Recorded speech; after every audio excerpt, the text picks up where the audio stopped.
Nobody Named Kevin podcast, episode 12, Cinco de Mayo special. Anybody in the room named Kevin? Not on this day. Definitely not. Not on this day, the day of my friend's podcast. Okay, so I don't know if y'all saw, there is intense outrage at the fact that Elon Musk is going to be a guest on SNL. Kind of like it got announced, and then one of the he tweeted, let's see how live Saturday Night Live really is, with like the little devil emoji. And then like one of the cast members like screenshotted it, like replied to it, and then like put it on Instagram as well. He's like, what does the F does this even mean?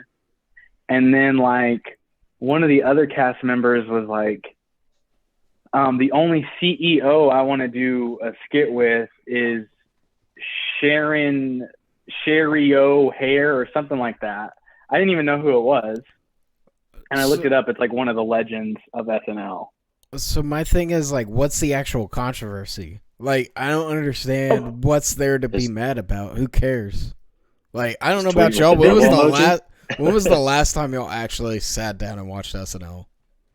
Years. Okay. And okay, that's one point. Yeah, there's like a virtue signal in hating CEOs. Why? What did they do to you? Why? So the argument to Elon, I guess I could see if you're going to go like full SJW route, like virtue signaling, stuff along those lines, is a lot of people complain that he doesn't pay his employees a livable wage, just like they complain about Jeff Bezos doing that. But even then, what does that have to do with him being on Saturday Night Live? Like, he is a huge, major pop culture icon right now. They don't even want to like be standing next to him, and that virtue signaling and pushing them, separating themselves from it. And there's some type of virtue or valor in the fact that they don't want to be associated with him, which again, why Elon? Elon? Because like, there is like, how many CEOs out there that might be doing bad things to employees, whatever, but why Elon? When where you work has a CEO and a president. And they're probably doing worse things to you. Because at the end of the day, I feel like Elon will be a good guest because I feel like Elon's self-aware of some of the dumb stuff he says and how he'll tweet something stupid and get it to take off. Like, I feel like he's actually going to be a good guest. Like, I don't understand what the hubbub about being upset about him is. Like, what does it matter? It's all like woke culture, dude. Like, then that's the thing. They don't provide here's why I disagree with it. They just, this whole woke culture, this whole like Twitter sphere that gets mad at stuff, they don't actually make points other than just cramming buzzwords together or like just repeating stuff they think sounds cool. Then like, there's no points actually ever made. Like, or it's like, who can be the most, like, I don't know what the rage is. Is it because he makes a lot of money? There's a bunch of people that make a lot of money. Is it because he's a billionaire? Well, again, why is that his fault? I mean, I would immediately compare to those people because most of them are probably using Apple products and be like, that company does some terrible things and you still support them. Well, it's like, there is real life slave labor going on with their company. And Elon's like trying to help humanity. Like, expand us to a new planet, electric cars, the whatever, like self-recharging batteries for houses and stuff, like the tunnel system, the stellar internet. I don't know. Why? Why would you hate him for all that? Like, his pursuits are almost. My thing is saying that, like, I don't know, to sit here and say, like, he's trying to propel humanity forward. Yeah, he is, but he's only, like, the argument you can give is like, yeah, but he's only doing it for himself. Like, I feel like half of what he's doing is for himself. Now, granted, we all operate for ourselves, so I get that. But I don't know, man. It's just, so he's an individual that happens to be a billionaire, and his self-interest is also in the interest of the greater good. I think it's more to just see if he can do it. To be honest with you, like half the things he does at a very high rate, dude. But that's my thing, though. It's not that like, oh, he's doing it to better humanity. He's just like, no one has solved this before. I'll take a crack at it to do it. You know what I mean? Like to sit here and pretend like, oh yeah, dude, everything he does is for the betterment of humanity. It's like, I'm saying, why would you be mad at that, but you wouldn't be mad at like Apple? It's not bettering humanity, or McDonald's or something like that. Like it's just a luxury. Because here's my thing, though. People like. Here's the thing. When it comes to Apple products, bro, it does not matter who you talk to. They are all hypocrites. Like even like Ricky Gervais did the bit like 2 or 3 years ago when they had Tim Cook at one of the award ceremonies, and he ripped into it and made fun of the fact that all these celebrities whine about how child labor is bad, and he's like, yeah, but y'all all have Apple products, and we all know child labor was used for that. Like, dude, I'm fully aware, and I hate it, but look, I'm wearing AirPods, watch on an iPad. Okay.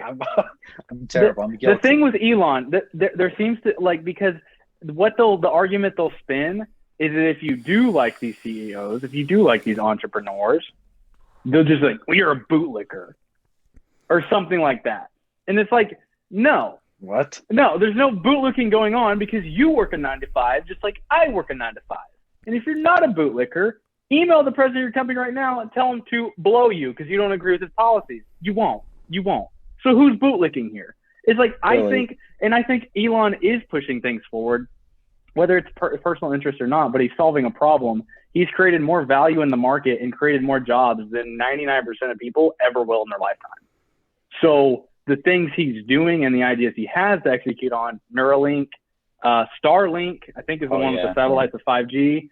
He has these ideas that I think for him, it's the game of building a company. And even Bezos, like money's not a thing to them. It's not like they woke up like, I want to be a billionaire. That's just a scoreboard, and they don't like. You'll never spend $1 billion. It's too much money. You look at it as like he does it because he just likes building companies. I don't think it's that. I think it literally he is like a problem solver by nature. So he's like, right. Like I feel like it's, can I take a crack at this? Like, traffic's bad in California. Oh, why don't we just dig tunnels and launch people down that? Like, I don't think it's the idea of building a company. I think it's more he just likes problem solving. Which is what an entrepreneur is, a problem solver. He's, and the thing, he puts the tunnel, creates infrastructure so that, again, more jobs, more value, so on and so forth. Hyperloop, all that stuff. I don't disagree with you that that's what he does is build a company, but I don't think what gets him at the end of the day is like, yep, I've built this many companies, or I really love signing LLC paperwork and everything like that. I think it's just like he just like, what problem can I solve? Man, screw it, let's try this. Right. And that's the other thing too, and he's catching this hate because it's just cool to hate him, which I never got him. I never got Bezos either. It's like Elon, it's like if they both did the same thing, people would be like, well, Bezos, you're like, if they both did a kickflip, he'd be like, Bezos, you're a tryhard. Elon, that's cool. Like, so like there's no winning for Bezos. He can't win. My thing with hating Bezos is literally like the employee standards. Like that is my biggest problem. When you have people like literally having to use the restroom in like cups and stuff like that, and boxes and buckets and stuff like that, and it's widely reported within your company, you might want to retake a look at your standards of how you're treating your employees. Like, that is my problem with Bezos. Like, I get it. They get paid well, but to treat them like that, it's like, dude, they're still human. Let them have some dignity. And again, this is the same thing as the Apple point. You hate Bezos. How many times have you ordered from Amazon in the last 24 months? Oh, I don't disagree. How many times? Yeah. You know what I mean? I don't disagree. I hate this. When it comes to, like, should they pay their employees better and treat them better? Yeah, like, at the end of the day, dude, I'm not the person with Prime shipping that's causing all this. I'm the 2 to 3 day shipping guy. I may every once in a while pay for an overnight, but that's about it. Your stance is I don't pay for the fast delivery, so don't put that shit on me. Well, everybody else. So, like, what do you think is upping the workload, right? 2 to 3 day guy. Because, like, think about it. You get on your shift. I'm a 2 to 3 day Okay, guy. stick with me here, okay? You get on your shift for work, right? Like, you get on your shift for work. It's like, all right, cool. These got to be out in 2 to 3 days. And it's like, well, Bob, guess what, bud? All these people want their stuff tomorrow, and we got to do Prime shipping. So guess what? We added 40 times the workload. Figure it out. Like, I'm sorry. At least 2 to 3 days, they get to walk in knowing what their day is going to be like. Hey, I'm calling malarkey because you are virtue signaling my Prime membership. You are virtue signaling right now that you take 2 to 3 day delivery over Prime. Hey, bro, even if I have Prime shipping, I don't use it, okay? I'm not going to buy into it. You'll leave it outside for 2 days as like at least I waited. Here's my thing, though. I don't order that much stuff from Amazon. Realistically, I really don't. Like, right. I know there are some people that it's like every other day packages are showing up. That's not a thing for me. Yeah. Dude. And then on top of this whole shenanigan, so Miley Cyrus is the music guest. Her fan base is turning on her because she happens to be performing on the same episode as Elon Musk, as if she picked him and as if he picked her. See, I thought they were turning on her for a different reason. People it's because like they're like, not you. What do you mean not me? I'm here to do a show. I'm here to promote my music. Because like you're saying earlier, Clayton, what does it matter? Because when is the last time somebody sent you an SNL skit? Bro, you got to watch. When's the last time that happened? And if you ask anybody, what's your favorite SNL skit? They're only going to name classics. Matt Foley, Van Down by the River, Will Smith with the cheerleaders. Cowbell. Even Cowbell, the earliest one, quote earliest, most recent, is still mid 2000s when Lonely Island was on there before they were Lonely Island. Dear Sister. They had early 2000s humor down before everyone else. That's still 15 years ago at this point. Well, like, you know, dude, I mean, honestly, Elon's probably going to boost their ratings. People are going to tune in just to see what's going on. He is, but I'm like, gonna watch. I'm going to watch too. I'm hoping not. Doge hits the moon, dude. I'm not. Doge is gonna blast. Like, dude, he tweeted Doge Father's coming May 8th. Yes, we know he manipulates the market in it.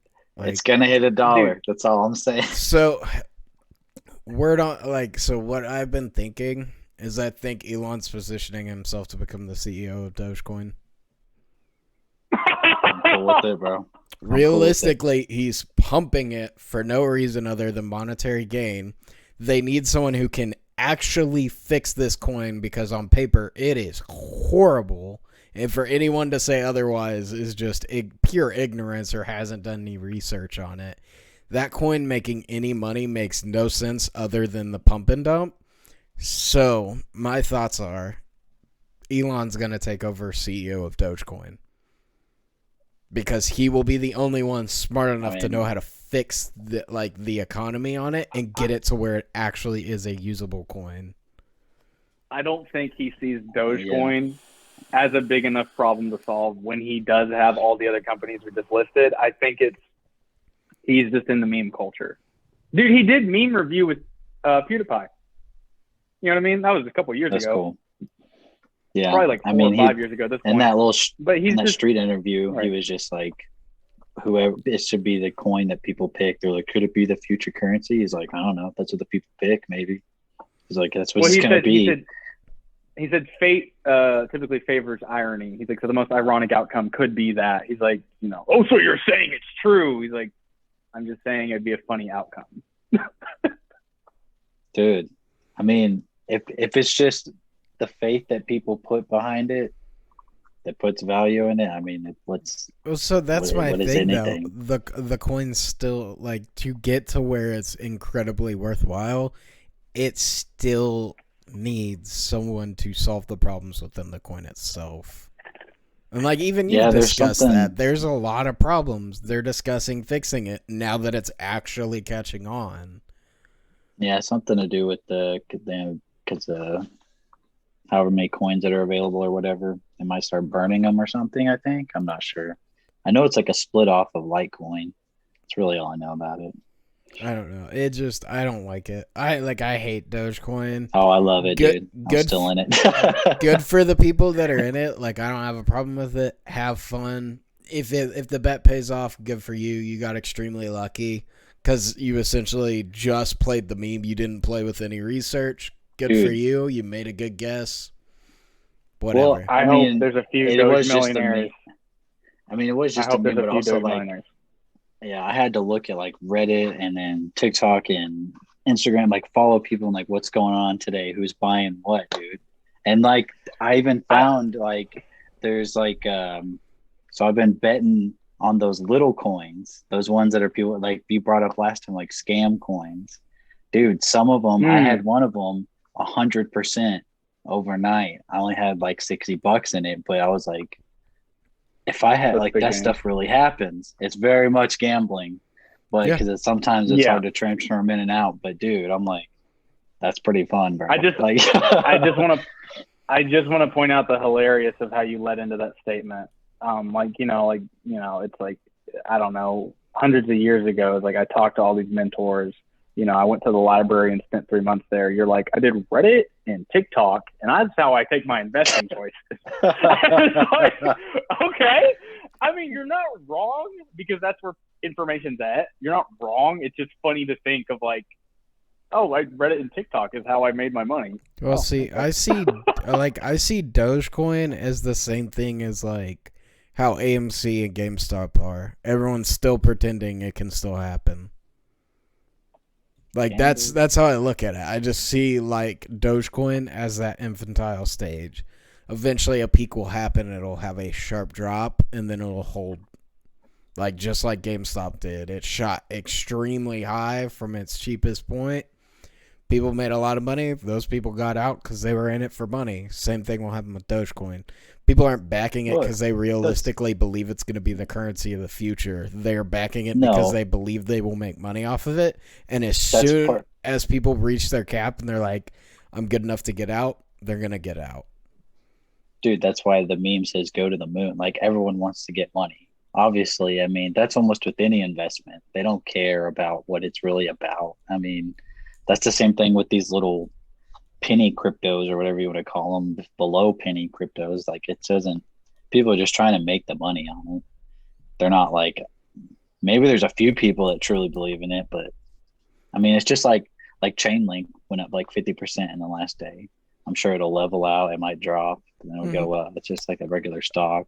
I don't disagree, but what I'm saying is like, I feel realistically that's what Doge is. Like, I don't think it's an actual coin of the future, in my opinion. Now, it's technology. No, I've been researching. Apparently, Cardano is supposed to be like the future of everything. I don't know. Oh, dude. So I had a coworker tell me, he's like, oh, dude. So I think these people are saying, wrapped Bitcoin, or I think it was like Bitcoin Cash. He's like, they're predicting it's gonna go up to like 40K. By 2032. And I'm like, who's they and where are they getting this info from? Like, who's deciding this? Like, that's my thing. Like, what they're making a prediction for over 10 years in the future that this coin's going to gain this much money? It's like, dude, where are you getting this basis from? Okay, so I have to tell y'all one thing, just because I know y'all are going to laugh at me because I already said the Reddit TikTok thing. But these tiny coins that I can exchange on the Binance chain, okay, I exchange them through Pancake Swap, but I find out about them either through the Coin Market app or it's called poocoin.com. And it's a cryptocurrency. It's just poop. And it's like worth like $3, but it has all those ones like you were telling me about. They're like anyone can make them. They can be fake or you can make a lot of money. And that's how you can literally see, you can see each address as they sell and purchase. I even checked mine and had it on there because it's all public ledger.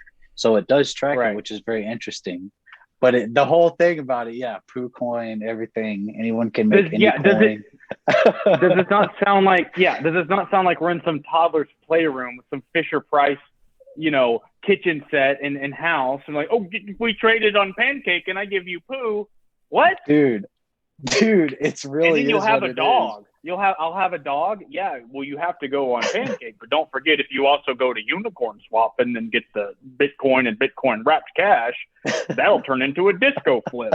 And then you want to turn your disco flip into I don't know. What? You're a millionaire now. What?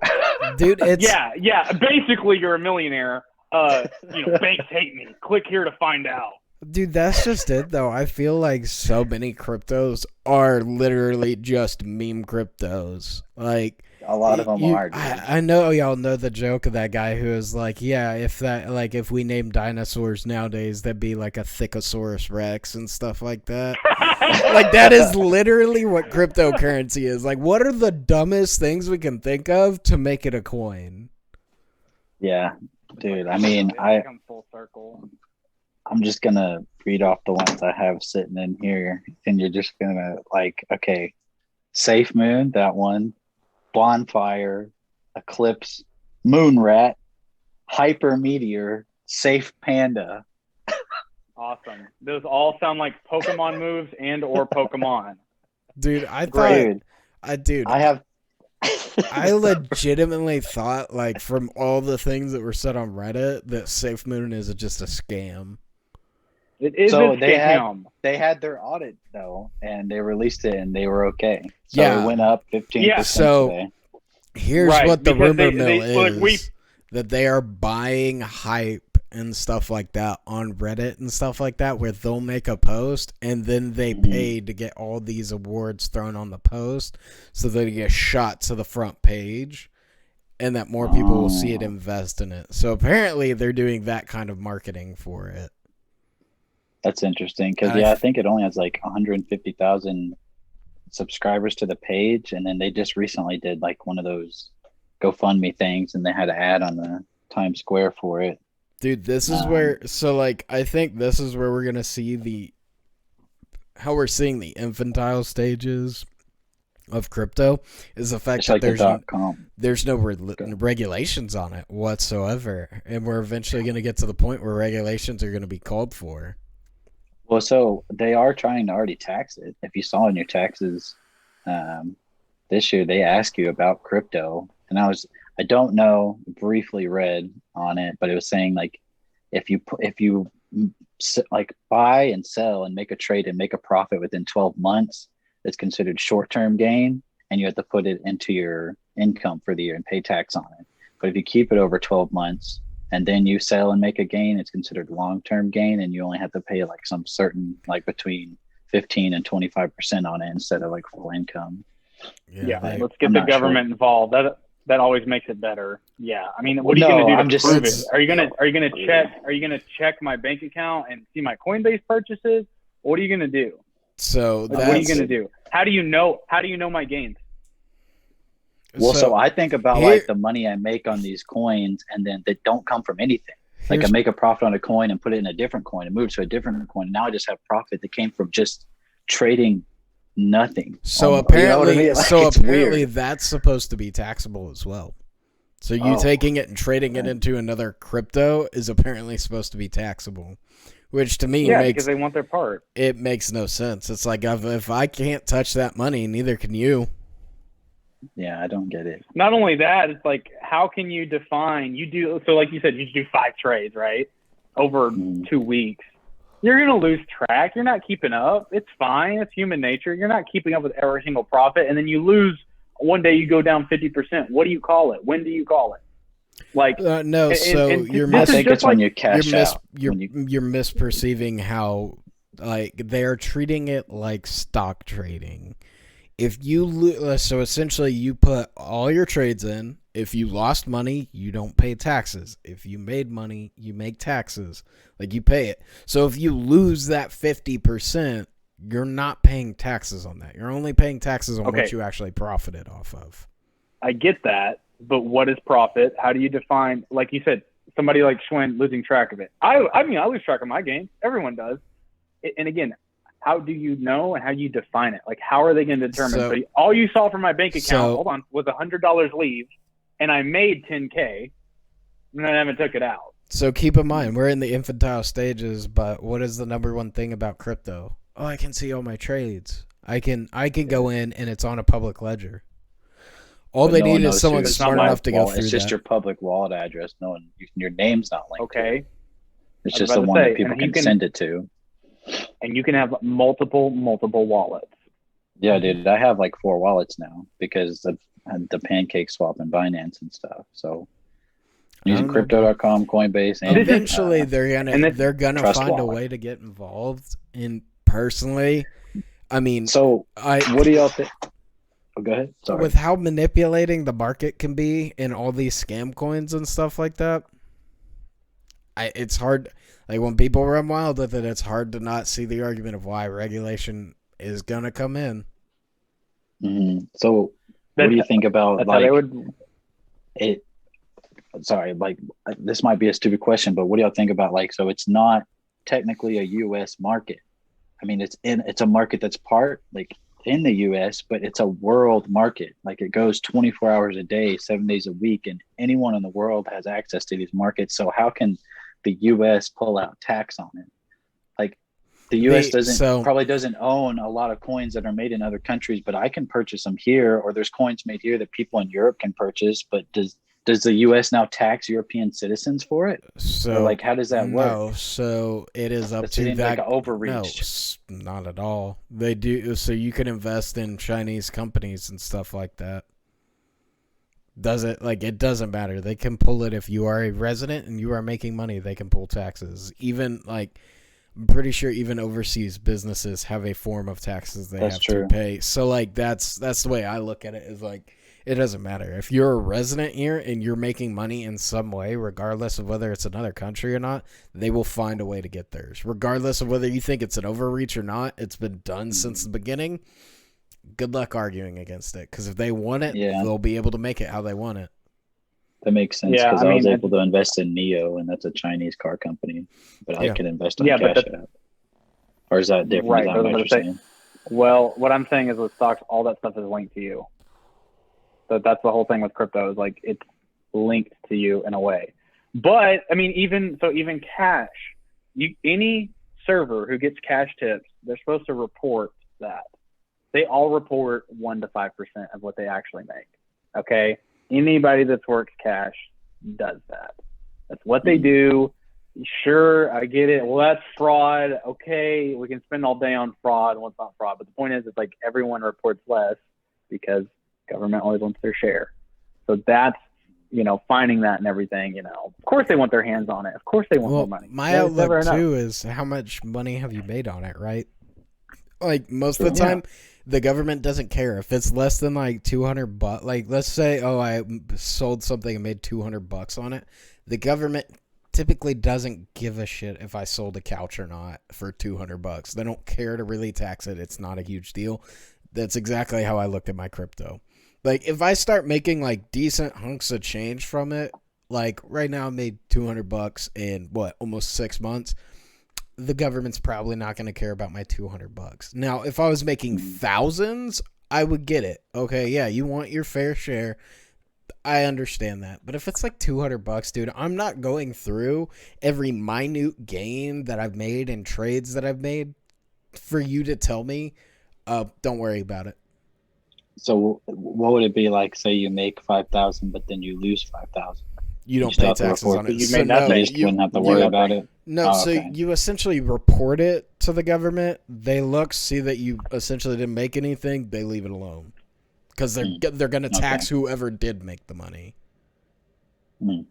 So no one's going to be rappelling through his window right now and busting through. Because it's not worth the squeeze. Well, the thing is, if you didn't make any money, they can't. If you lost money, there's no sense in taxing it.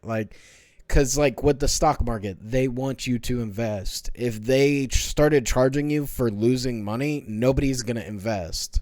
None of the little people, it closes off the market. They won't do that.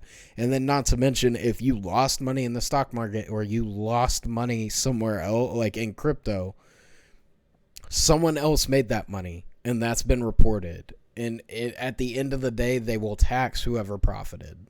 So when you lose money and someone gained it, they'll do it. So it's not a huge deal for them. They'll get the money at some point. Well, it's also just math. What's 20% of negative 500? Okay, that's not a positive amount. Yeah, just math right there. You know what I mean? It's just confusing to me in crypto because you can just swap between so many different currencies and then move them from one wallet to another. And I'm like, well, did I technically make something, or because I lost from here to here, but then when I moved to this wallet, I gained over here? Like what? My thing is, and like Clayton's saying, it's like it's so beginner. You can't even call it right now. Like I would almost bet that like 90% of people aren't gonna pay taxes on their crypto gains, and then the government's gonna claim, well, now see, we need to get more involved, and they'll jump more and further in until they get enough in that they can check you on that stuff. And there's gonna be someone. There's gonna be someone large, thick rimmed glasses, very pasty on Twitter saying, no one's going to report it right. I just want to volunteer up. I'll pay some extra in on my crypto gains. And the virtue signal it the other way, that we should be giving our gains to the government, the great overlords who feed us our milk and our cheese, and we should thank them. No, dude.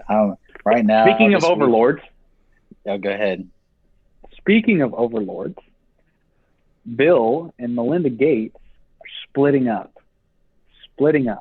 I wish I was there, and I wish I could see how this went down. You know what I mean? Like, I picture Bill Gates in a do-rag, all right? And I picture Melinda in a big, fluffy robe, her hair up, long nails, and she's got like a backwood in between her fingers, right? And Bill's like, come on, you can't leave me, Mel. It's Billy G. It's Billy G, who's from Microsoft. You know what I mean? Like, we got the vaccine. We got, you're one half of the foundation. You can't leave me, baby girl. And then she's like, nah. She's like waving her backwood around. She's like, no, this is exactly why. You're not going to bring me back over here with all that bullshit. And he's like, all right, was it the microchips? Was it the rocket of dust aimed towards the sun? Like, what was the final straw for them? What was it for him? For her, even. I mean, but the thing is, it's just anything with any successful people, right? Like, how long can you take someone being successful and then getting left in the wayside, right? Like, how is she in the wayside, though? She's one half of the foundation. Okay, yeah, but, like, realistically, that's more of like, no, see, you're involved, and we'll get to spend more time together. In actuality, it's like, dude, he's probably like, you don't get to that level without being really dedicated to your work and really, really hyper, like, intense and focused on it. I assume it's that he just cared more about all that stuff than he did her, and she eventually just stopped feeling that way. And then he was like, don't worry, I'll make you 50% of the foundation. You can be involved. It'll be a good way for us to spend time together, like giving her the sales pitch on it. It's been this long, and she's like, yeah, all you do is talk about that now. Like, we're still not talking on a personal level. So, like, why? It's part of the overlord scheme. It's either the microchips or him wanting to black out the sun. I was gonna say, my theory would be it's just a business transaction. Like, maybe they're just, like, acquiring too much capital and gains. So now they're like, we need to split it's a monopoly. Up our money. Yeah. You need to split it up and start buying more stuff, dude. You know, stupid. You know, it'd be funny is if, like, theories, man. It'd be funny if like Bill Gates is like in the red pill manosphere on YouTube, and he's been watching too many like Rich Cooper clips, and she's like looking over at his shoulder, and he's like, nah. He's like, yeah. He's like, I ain't dealing with this female hypergamy. See? You know what I mean? And then she's had enough of that, so she's now going to be a billionaire because she's going to divorce him and take some of his money. And now he's really going to be in the manosphere, and we're going to see Bill Gates on the Red Pill podcast. That's what I want to see. Billy G from Microsoft throwing down the red pill. See, this is the reason why I can't think. Like, dude, I was thinking today, like, what's a good, weird question that I could ask to kind of get us started? I'm like, oh, well, I could ask them what conspiracies do they believe in? And then I forget that y'all buy into almost every conspiracy. Y'all go down a rabbit hole, man. Oh, it's probably because, the global cabal, man. yeah, they're splitting up. That way they can split the wealth and they can acquire more of it, but they'll still be working together. Oh, yeah, just like Bezos and his wife when they split up. Jesus. Hey, maybe. But first off, I'm not buying anything into anything. That was just a quick, like, maybe this is it. It's just speculation. Here's the thing. I don't know, dude. My theory. Go ahead. Another theory of him wanting to black out the sun is like he has like a nightcrawler fetish. He has like a nightcrawler. Here we go again with another conspiracy theory and a lunacy point. If y'all remember, Nightcrawler in the X-Men movies, right? If Nightcrawler was your favorite, you're probably a bisexual now. But Bill Gates really loved Nightcrawler, and if he can black out the sun, he can dress up as him all the time, right? So she had enough of it. And this is like, no, this is where I draw the line. But secretly, she's also a mutant. Like, she's going to be like Rogue or Mystique. Mystique Gates. Melinda Mystique. They both start with an M. And then Bezos is the professor. So I don't know about all that. They have Bill the money Gates to do is it. a Nightcrawler. He wants to be Nightcrawler. That's why he blacked out the sun. Than just that. Oh, he already blacked out the sun. Well, that's why he wants to. Oh, okay. I haven't heard that one. Because that's Devin. She's like, you can't black out the sun. I don't know. Because this is literally Devin. The Simpsons already did it. This is literally Devin just trying to throw out some crackpot theory that he's hoping that eventually will get started and he'll be the guy where it started. He's just gonna be like, he's just throwing out some random theory, knowing that like full well there are some people who are probably dumb enough to believe it. I saw a theory the other day that Joe Biden isn't really Joe Biden and he's like a lizard person and he's wearing a mask and they like show the skin. That's lizard people. That's every president. That's every president. Lizard people have been like around forever, man. And you see how quick Devin was to defend it because I'm 90% sure Devin is a lizard people. Like that one time, the one time I did shrooms, I swear I saw him lick his ear with his lizard tongue, bro. I'm pretty sure he's one of them. If I was a lizard, I would not be doing this podcast with you. No offense. I would be running the world or part of the world if I was a lizard person trying to harvest the moon. Nope, you're just not high enough in the lizard hierarchy. You're bottom man on the totem pole. I thought they tried to harvest all our gold. Yeah, that's what they're here for. Which is right. I'm pretty sure that it's that they live on the moon, and that's where they came from. But they're here on Earth to take all our gold. Which I've already asked Devin what the gold is for, and obviously he denies that he even knows anything. Did y'all hear about I think it's the Israeli, he was like a retired, it was like some guy in the Air Force. They're part of the Air Force that's like the space part or whatever. And he said that there's a galactic council that meets on Mars and that's like the humans are already part of and something. I was like, that's ridiculous. Okay. He released a book on it and everything. Yeah. Why not? Mars makes sense. Mars makes sense. It's a nice backdrop. We're already planning on moving people there. There's already proof that they can meet there. They got a rover. You know what I mean? Like they have. I think it's great scenery. Oh, did you see that? I've been to Salt Lake City. Did you see apparently that like water's actually confirmed on Mars? I did not. Boom. So apparently, now granted, I haven't looked too into it, so I don't know how confirmed it is. But essentially, like they apparently have like a drone now on the actual rover. Apparently, on the wings of it, moisture was collecting. So they think that it may be it could be from precipitation on Mars. Now, skeptic version of me wants to say it's probably has something to do with how we set that thing up. Probably something failed on it that we don't know is slightly failing. It's probably something from our equipment that's causing that precipitation. The robot's sweating. It's like nervous because it's been so long. No, like the robot looks over to the right, like they're like, we think we found water. The robot like pans. There's a Dasani vending machine, and we're like, well, let's not get hasty now. That vending machine could have been built there already. Dude, my favorite one is all the Nestle memes, bro. Of like, oh yeah, it's Nestle going to the moon or going to Mars to steal all the water. You mean Nestle? No, it's Nestle. I think it's Nestle, dude. It's Nestle Crunch. It's not Nestle Crunch. Dude, I swear it's Nestle. I think it's Nestle, bro. Oh, bro, I gotta look this up. If I'm this dumb, dude, I have to know. Dude. I have to know. It's Nestle. Yeah. Nestle? I was like, Nestle? Okay. Never heard of it. To be honest, okay, here's the thing. It is Nestle, but who the hell remembers the accent over the E? Okay? Everyone. I do. Literally everyone. You were the first person I've ever heard pronounce it Nestle, so... I had a sheltered childhood, all right?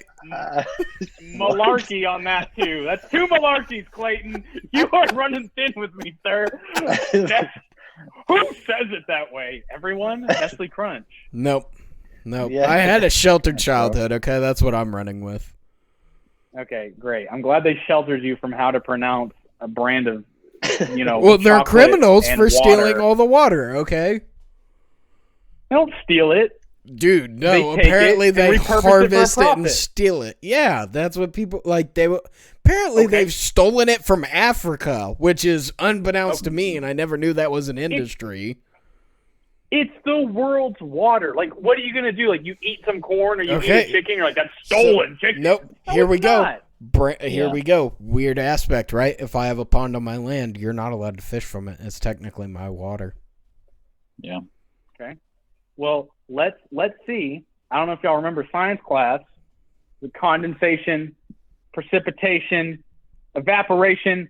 Eventually, all the water cycles. So I will wait out at your pond until it takes a full cycle. I'm going to track the cloud, and I'm going to say, I want you to go 500 miles that way, back and go pick up your pond and put the water back where it goes. That's new water. I'm fishing in it. Not your water anymore. It has done its cycle. I remember making a little chart. Nope. Here we go. I'm glad I'm not the only one that thinks this is outlandish. I'm glad I finally have someone to co-sign on the fact that you're a psycho. Explain, Q. I have to agree with Clayton. I mean, it's your land, bro. Anything on your land you own. Like, it's your... Yeah, that's fine. Until the water leaves. Whose water is it now? Okay, but that's not the argument. The argument is that they're going to those countries and stealing the water. And taking it somewhere else. So what if they went to Africa? There's water all around the continent. Whose water's who? Just pick some up, take it over to America where it gets repurposed for a profit. But that's ocean water. They're taking fresh water. How do you know that? Because we don't drink ocean water. Because they're not running desalination plants because it's super expensive to do?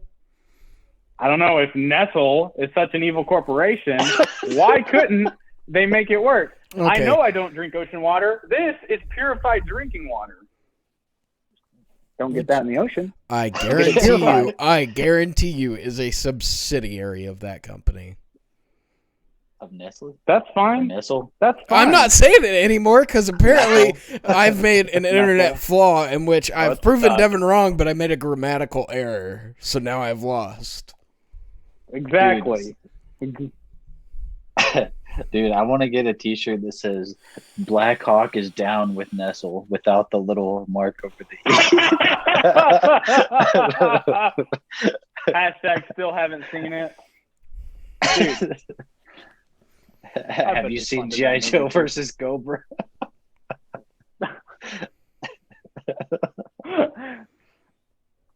So, let's say I cut my hair, right? Let's say I grow my hair out down my back like Clayton. How is this anything like water? Yeah, I don't know where this is going. To be honest, I don't think there's any demand for your hair, so...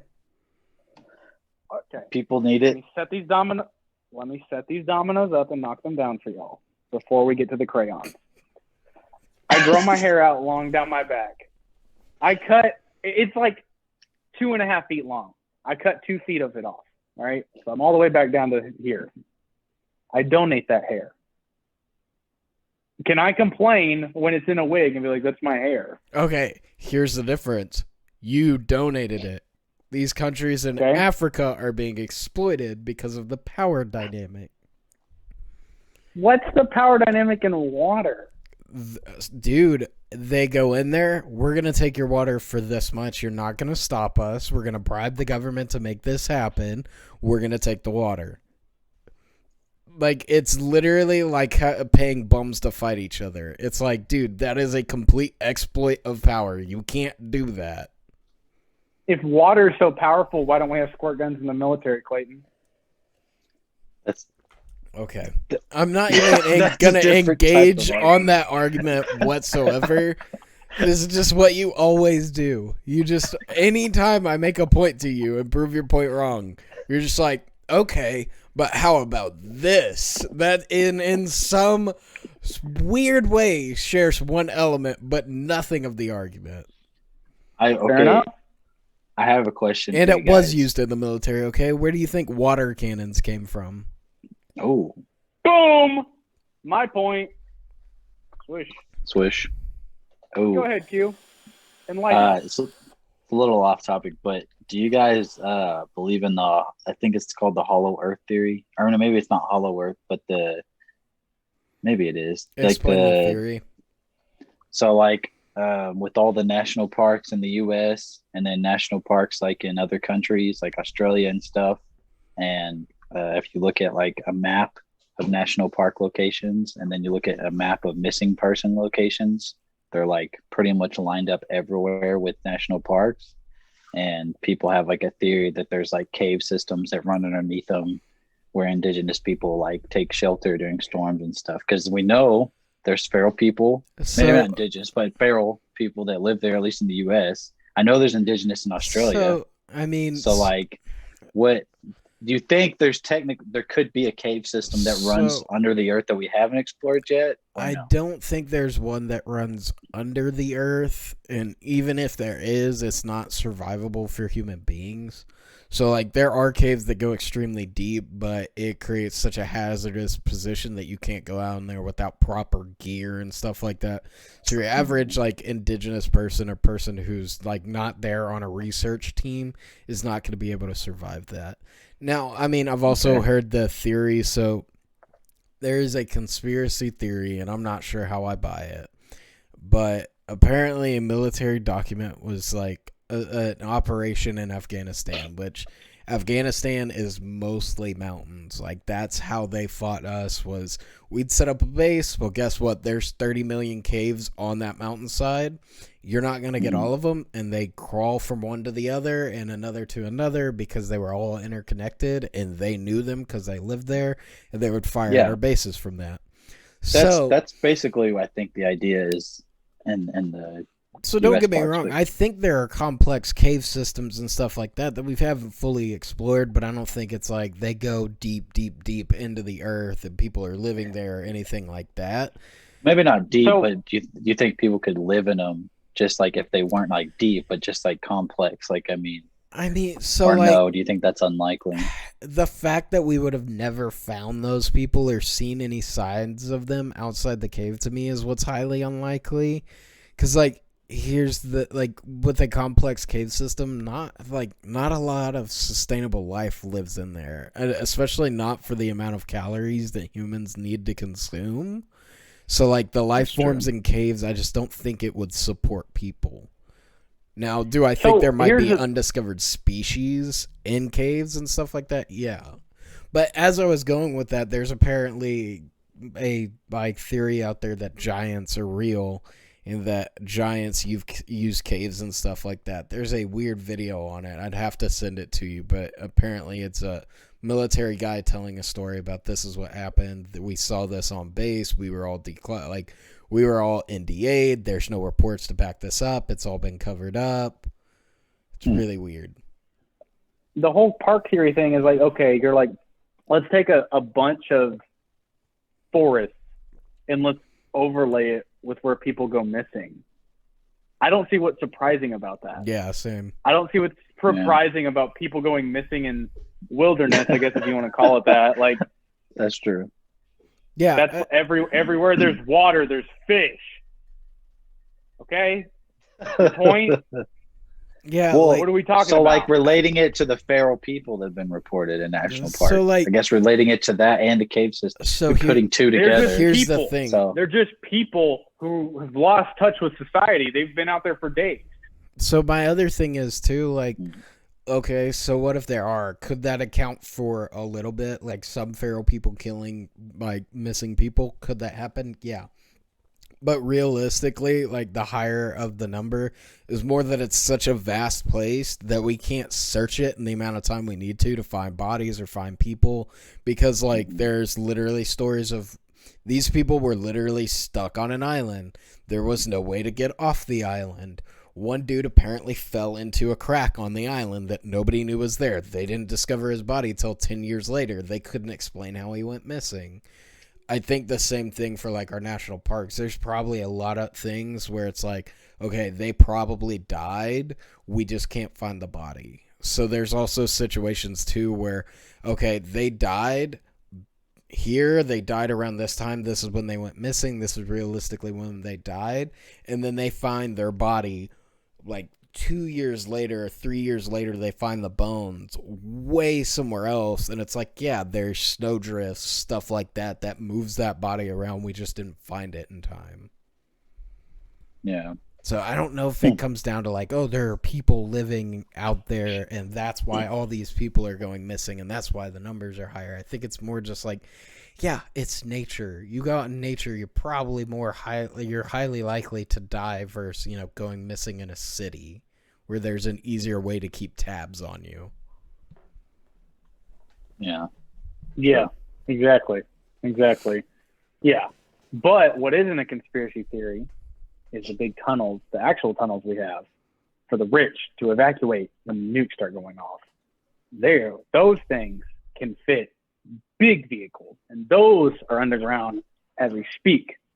Yeah, those are actually okay. So those are actually real. You can actually find flags. Photos. Yeah, those. Yeah, those are underneath airports and stuff. My thing is those tunnels are round, but they're round for different reasons. Like, I almost guarantee you, did you know when they have their huge presidential meeting and everything like that, that not every member of Congress and stuff like that are there? That they fly them out to a bunker just in case something happens? Like, to sit here and pretend like, oh, it's only for the rich. It's like, no, it's probably, like, was built for political leaders and stuff like that and people who are close to the government. Dude, the government elite. If you literally think that, like, there's a difference between elites and then government elites. Because, like, there's a difference between, like, dude, if you take, like, the top wealths of our, like, people in government, I guarantee you they're nowhere near, like, the richest of the rich in our country. So it's like... that we know of.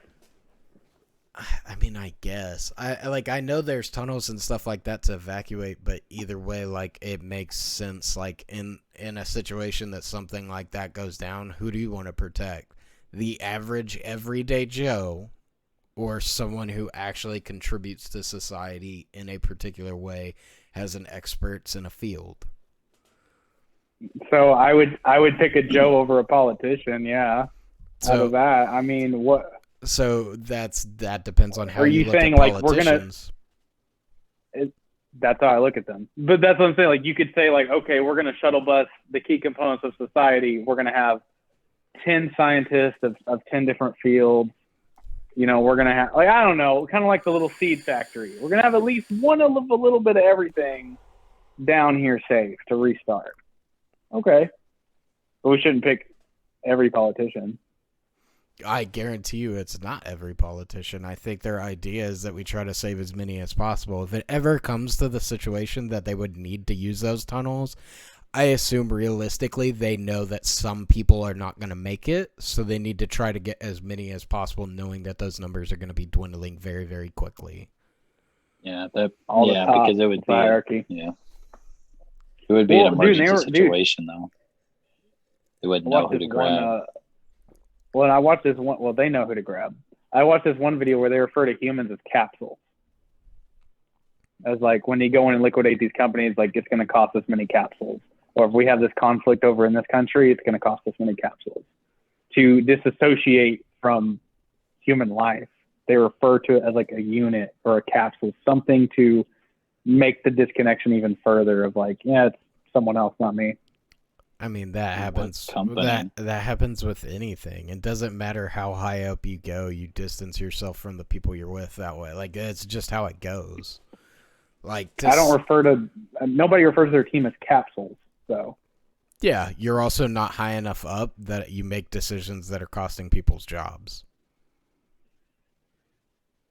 But even then, I'm saying, like, I think, like, none of us, even if you were a president of a company, you wouldn't say, like, we have this many capsules at our corporation. It'd be, there's this many employees. I think if you were, like, in the elite class and you were causing conflict in the Middle East, you'd be like, hey, here's what we're going to send over there. So, my like, thing we're going to is, send as many capsules. My thing is, like, it's if it's behind closed doors, you don't know, right? So, like, you're like, oh, if you're the president of the company, you're probably not going to refer to it. I mean, well, yeah, you're not going to hear them refer to it, right? Like, do you think, like, when a higher up in your company refers to a store, he's talking about the people in the store, or do you think he says that store's got a problem? Like, that's a form of disassociating from people. They're just doing it at a different level. Like, you get what I'm saying? Like, or, hey, this district or this is having, like, they call it by something that doesn't associate it with people directly. They're not calling by name. They'll say, this district's having a problem, get it handled. They don't care who the person in charge is or anything like that, or that market or anything like that. They disassociate. They don't care about the people. So, like, for me, it's like, behind closed doors, I don't think they're going to ever tell you, like, yeah, we're calling them capsules. It's behind closed doors. I'm sure if you listen to any closed door meeting of your company, you'll probably find out it's a lot more savage than you think. Yeah, I would think that with any company. Because, like, my thing is, it depends on how high up you go and how much is at stake at how far you're going to disassociate. You do it every day. Like, when you talk about the customers that come in, you call them customers. You don't call them people. You disassociate. That's so little things. Okay, but that is so okay. That is so like this. That's like. But it's little pedestrian. No, yes, that's. So here's my thing. It's little things like that, and then as you get higher, it gets further and further and more obvious. And capsule is an inanimate object. A customer is a person. That's like the difference. Like, well, you call them a pedestrian, not a person. Okay. No, that's like almost one of the same things. A store is not a person. Like, I know. That brings it back to my original thing of, like, it just depends on how far you go up the chain. Like, there's always little ways to disassociate. Because, like, if you're at the head of a company, dude, like, you got to take that part of you that cares about people out to a degree. Sometimes you have to do things that you know are going to be bad for a lot of people, but is for the greater good. Like, you have to make those decisions. So making it easier, you don't associate people. I see your point, Clayton. Like, he has a point, like what he's saying. Like, as you go up, your terminology is going to change. But like what Devin's saying, a capsule is not a terminology for people in a business. It's like that is an inanimate object. So that's what you think. But I'm saying once you get to the highest level, that's probably how it goes. Like, some people may use different terms, and one person may have said that offhanded in a meeting, and bam, okay, cool, we grabbed it. Like, that's a good way to refer to it. Mm-hmm. I like that. Like, how many dumb things have been said in meetings that somehow catch on and turn into something that it shouldn't have been? Like, I know Devin knows what I'm talking about when it comes to saying one thing you say in a meeting, they take it and twist it a completely different way than what you intended. Yeah, it's human nature. But, like, I think the disconnection here is I don't disagree with the sacrifice of a decision or, like, you know, you think this department needs a restructuring. This department has a problem. It's either the people in the department or the operations of that department. But I think the big disconnection here is that I brought on this assuming y'all had seen it, like, over assumption. What I'm referring to is, like, this guy was a serial I don't know what you would call it, but he would go in. I'm assuming he's from the 80s. He's one of those hack and slash marketers. Forget what they call him. I know what you're talking about. No, it's like what they do is they put the right people around him. They make him the president of a company, and then he liquidates the entire company so they can buy it at a low profit. So they're like, this is how much it's going to cost in capsules. And then when they talk, because he was also involved in some 9/11 stuff. He was involved in some 9/11 stuff, and there was like some capsule cost in that. That's like, that's kind of like where I should have added that to the difference between a corporate hierarchy and like actually people dying. Like I think that's where even then though, like I think that term probably came from like the 80s, because like in the 80s they like what you're talking about where they put presidents in, they liquidate, that was huge in the 80s. It's really against federal regulations and stuff like that, and the only reason I overly know about this is that's what Dan Bilzerian's dad did for a living and got sent to prison for it. So like for me it's like, dude, whatever terminology you got to use, they're going to use it. Like I think the biggest thing that started with the like World Trade Center conspiracy and all that literally came down to the fact that they were doing an investigation of money that like I'm pretty sure centered around the World Trade Center. It got hit right as that investigation was going, and then randomly everyone forgot about that money that was missing. And then, I think it was like 10 years later, we found it in some weird spot. Oh, we found it. I would think also, I mean, not just for that, also we wanted to go to war. Like we needed a reason. I mean, that was set up, bro. No way. My thing, I don't, still to it was this like a demolition, dude. It was a demolition. It just, and why did Building 7 fall? Nothing even hit it, and it fell like 4 hours after the other two. Here's my thing. There are things that are unexplainable in it, but another thing is, everyone comes out, and they're not an expert in the field, right? Oh, it looks like a demolition, right? That. Like, I don't disagree. There are some weird inconsistencies I can see in it, and a lot of things that don't look completely right on the surface. So what are they hiding? I don't disagree with you, but like, I don't know. It's hard for me to fully believe that everything was just a false flag, instead of like, okay, we kind of played into it to a degree, knowing that it was going to happen, but we didn't come up with the original idea. We just capitalized off of it. I think they definitely knew, because, and the only reason I say demolition is because I was just recently, like this past week, watching the interviews with the firefighters, and they were talking about how it looked like a controlled demolition. So like that was just me referencing that. That's where I got that idea. But the two other planes, the one that hit the Pentagon vaporized, and there's nothing left, and the one that landed in the other place vaporized. What? And the Pentagon didn't explode. Like it's just a wall fell down, but then the Twin Towers literally like fell down, and then like in 1993, the Twin Towers got bombed or something, and it didn't fall down. Like what? So my thing is, and there's no footage pointing at the Pentagon. All the gas stations around it have their footage removed. Well, so that too. Here's the same thing though. If you look into stuff and you look at it as a perspective and a bias of that the government is evil, you're gonna see all these weird inconsistencies. Like for me, like I agree, the government has done a lot of false flag like things. I like the Gulf of Tonkin. Like I know about all that. Yeah. But there's also a part of me that it's like if you look at how we got into, I think it was World War II. I'm pretty sure it was like the Lusitania sinking. The thing is, the Germans straight up told us, do not send anything here. We will get rid of it. And they completely sent it there knowing that would happen as an excuse. So I think that was World War I, though. Yeah, I was going to say the Lusitania was World War I.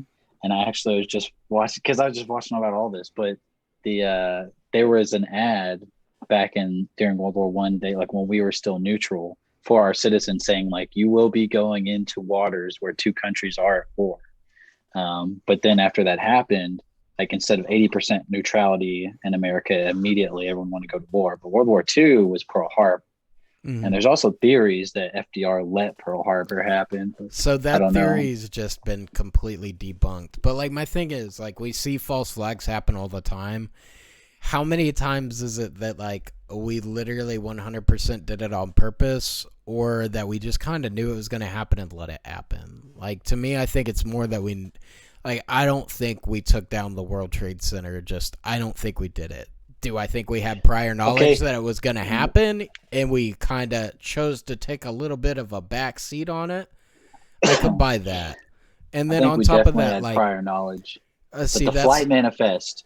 The flight manifest, bro. But none of the suspects were on the flight manifest. And then later, like a year later, 2 or 3 of them were found still alive. How did the person that hijacked the plane still be alive? That makes how no many sense. People? So how many people took out? Hold on. How many people took out insurance claims on their business or the building the day before? And how many people called into work sick that day who had something to do with that and just happened to not make it in? I don't know. My thing is literally you can look at it and draw whatever conclusions you want. My thing is you are literally correct me if I'm wrong, but have you looked at the other side of the arguments as to why those things happen or why those things have been explained away, why it's not real evidence? No, you're only looking at one side with a bias going into it because you want to believe it, and it's perfectly fine if that's what you want to believe. But sometimes it can just be pure coincidence. Like, okay, well, I took an insurance claim out, someone died. Coincidences happen. Like, right. So, like, my thing is, you're like, oh, well, how many businesses took out major insurance claims? Okay, well, if we look at the past years, how many days is that normally? Like, how many times a year does that normally happen? Was it just them renewing on it? Like, you know what I mean? Have you looked at those stats and those numbers? Okay, that's fine. Let's look at how often it happens the day before a major tragedy happens and the business gets exploded. My thing is, that's not what I'm saying. And once again, you're coming at it with that bias. I know that's not what you're saying, but that's the situation. Okay, so my thing is, if I go take out a life insurance policy on myself or have someone take one out on me, and the next day I get in a car wreck and die, did I crash the car on purpose? No, sometimes it could be coincidence. Like, have you looked at the numbers beforehand? Maybe that was when their insurance is renewed and they needed to re-up, and it just happened to be the day before. Sometimes it can just be like, yeah, it just happened the day before. Oh, wait, I understand coincidences, but how many does it take to be like, okay, something's a little weird here? I understand that. I understand plenty of coincidences. So my two other things. Okay. No, so my thing. Okay.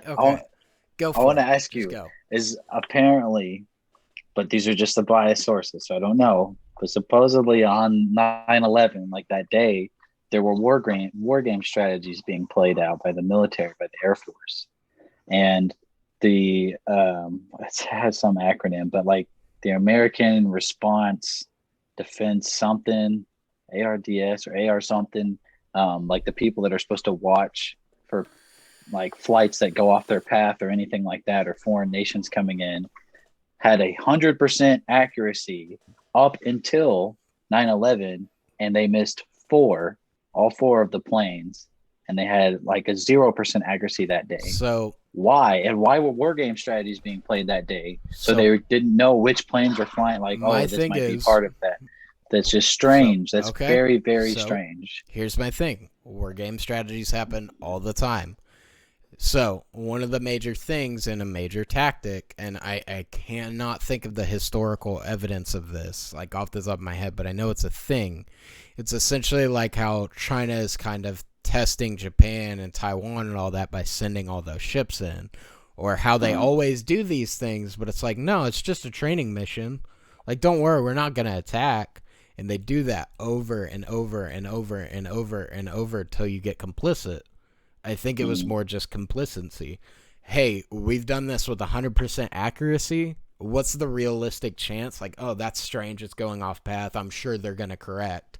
And then it gets to a point of like, oh, shit, we're too late.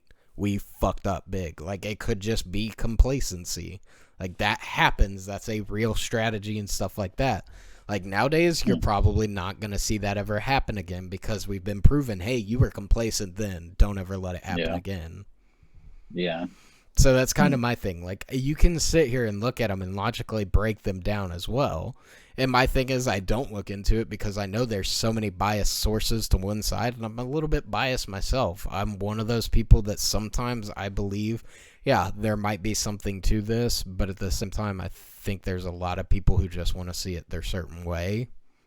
It's I don't know. The two things, like when you hear the people on the street, or the people that got interviewed, like the firefighters and police officers saying they heard the boom before they heard the plane crash. okay. Or the people that are working on the basement level being interviewed on news interviews, and they're saying we were working down there and we got lifted off the floor and we heard an explosion. Okay. And we're like, what is that? And then another boom happened above us, and ceiling tiles came. So that's weird that an explosion went off underneath. So, and then that one went off in 1993. So maybe 1993 failed. 2001 was successful for whatever they were trying to do. So my thing is, when it comes to that, is in a high adrenaline situation, a lot of people won't remember exactly what actually happened. So when no, hold on. So there are statistics as far as people being robbed in broad daylight, and they've run these experiments. You know how many people actually get an accurate description of what happens? This is how they break down eyewitness testimonies, that they are completely false. How many times has it been proven by science that your mind lies to you about the memories you have? Yeah, So in a high adrenaline situation like that, everyone else says something, you kind of get a vibe that that's the narrative going on, and you start to kind of remember it that way, even if that isn't exactly what happened. And then on top of that, like, I'm not an expert on demolition. I'm not an expert of any sort of destructive thing. I could easily sit there and say, well, I mean, it makes kind of sense that it would ripple down if part of the building collapsed when that happened. Yeah, they would hear the first boom, and then the second boom would happen because it's collapsed further in on itself. More of it's become unstable. Well, why would they feel like they got lifted up? And then it's interesting that workers and firefighters and surrounding citizens all felt and heard the first one before the second one. And also, one other thing is, I watched an interview with the architect and engineer that built the Twin Towers, and they said the steel frames in the middle were meant to prevent a pancake type situation. They're like, even if the pancake situation happened, the beams in the middle should still be there. And the only way they could have been gone is if they were cut. And there was pictures. I don't know if they're those pictures. They're precisely cut at that angle. Hold on. I'm 90% sure, and I'd have to double check this, but I am 90% sure that they went through, and afterwards the demo crew said, "Yeah, we cut those that way afterwards. After all that happened, we cut those. Like, we had to." Don't get me wrong. I could be wrong, but there's also my sole argument to y'all is that y'all are looking at it with a bias. You're watching conspiracy videos in which they're gonna, like, even if it is a blatant lie and you can look at the evidence and see otherwise, they're not presenting it that way. It's the same thing that kind of happened with the earth is flat and dinosaurs are fake, right? There are certain facts that aren't being told, and you're not looking far enough into it to see, like, actually, no, that's not that crazy. Well, so I mean, but that's fine. That's fine, but that's your bias too. I mean, I don't disagree, but I also have the ability to sit here and be like, I don't have the research, but on a surface level, no, I don't think that's there. Whereas y'all are straight arguing the point of, like, no, it was definitely an inside job. This was really weird about it. This was really weird about it. It's like, okay, well, if you found that weird, why didn't you look at the explanation for that? Like, do you know what the explanation is to that? I cannot confirm it's an inside job. I think there's just too many coincidences, and it's a very weird situation. I think it's fun to look into all of the weird coincidences. And no, none of us are experts in any of that, but you also made a claim about memory being false, but we're not an expert in that either. So that's everything. My other thing is, though, as well, when it comes to, like, so I'm not an expert in that field. I fucking lost my train of thought, but I fucking lost that. Oh, I re-grabbed that. I got it. Okay. So the same thing that always happens. It's like a game of telephone, right? How many times does a story get told and it changes? It's like, oh, this coincidence is really weird. Like if you're hyper critical of a situation, you can look through and find all these things are weird. Like, so we had a store robbery. We had a higher up convinced it was an inside job when it's like, no, it clearly wasn't. Someone just made a mistake. Sometimes it is the obvious answer. You don't have to pretend like this is CSI. No, yeah.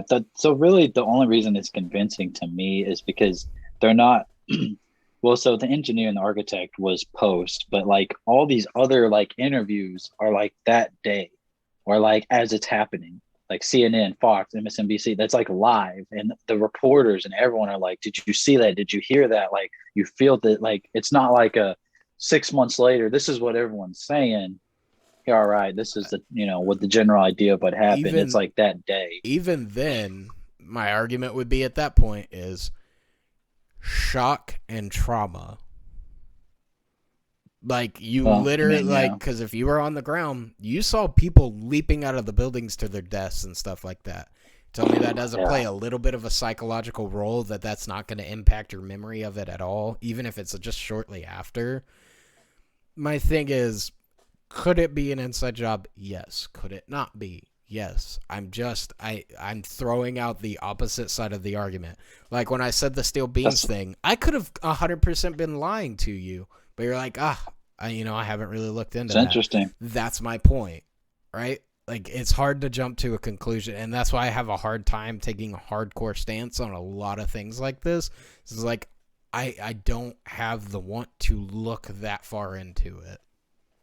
I mean, I haven't looked super far into it. I just want to say, bug. I just wanted to see what your stance on it was. There was one other thing I wanted to ask, and I forgot. What was it? It'll come back to me. Is it along that same line of conspiracy theories? Yeah, it's the 9/11 one.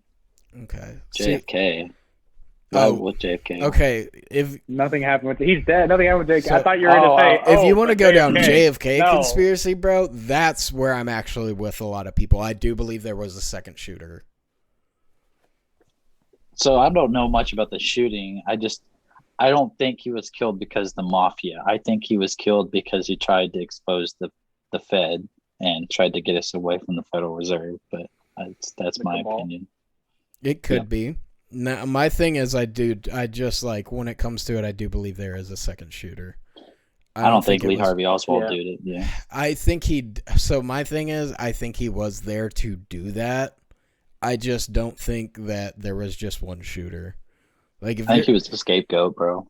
I don't know, like man. A patsy, yeah. So, like, okay, my thing is, like, it's just too easy of a patsy. You know what I mean?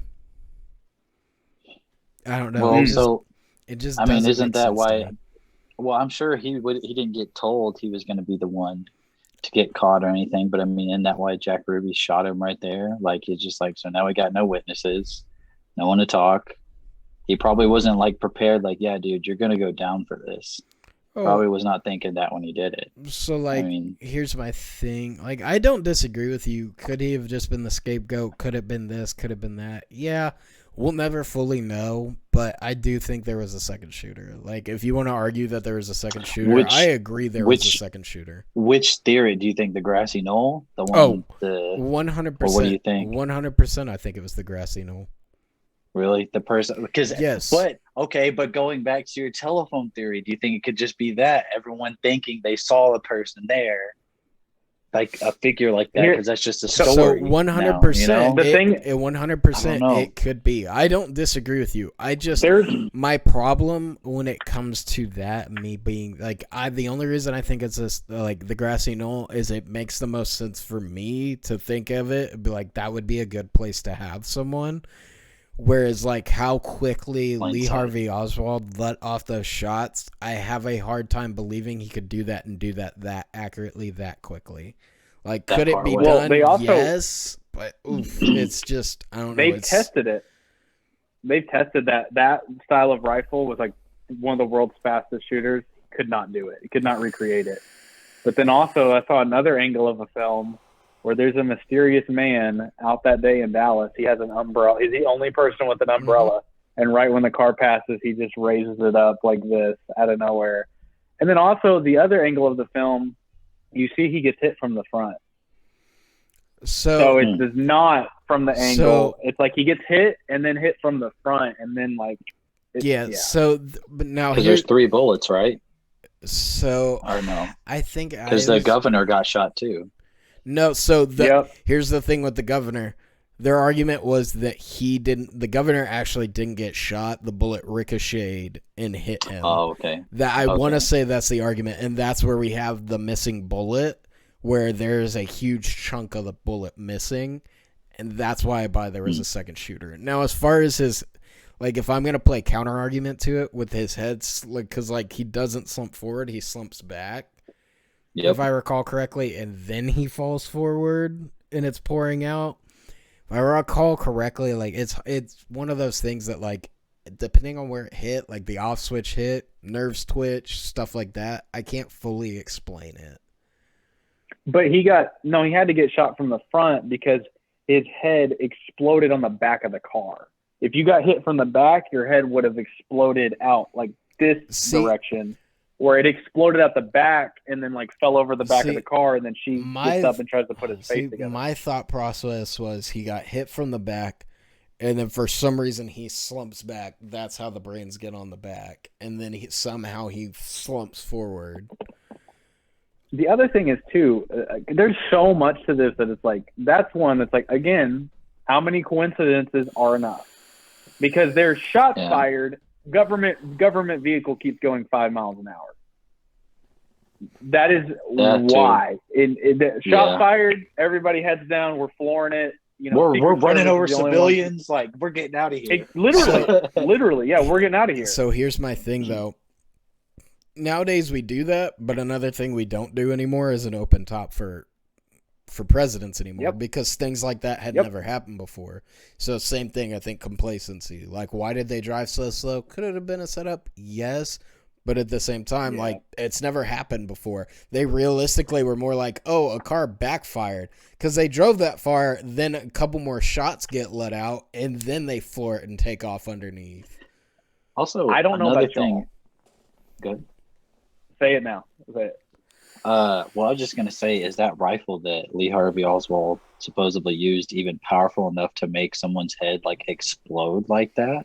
Yeah, I want to say, if I'm... Because he was far away. If he wasn't, like, right there. If I believe, like, rifles hit hard, dude. There's a reason why. Now, as far as, I don't know that much. If I recall correctly, though, it wasn't, like, a full-on, like, it's not like his head popped like in a zombie movie or anything like that. It came apart real. Like, it's the most gruesome headshot I've seen still to this day. So here's my thing though. Like, when was the last time we looked at it? Like, I feel like we all need to look at it after this and take a look.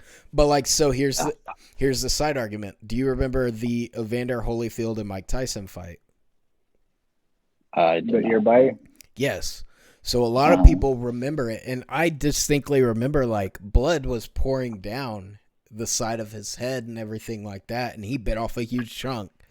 In actuality, what really happened, he bit a little bit of the lobe came off a little bit, and there was blood dripping, but not a whole bunch. But I remember like his side and like his neck being covered in it, but apparently that's not actually what happened.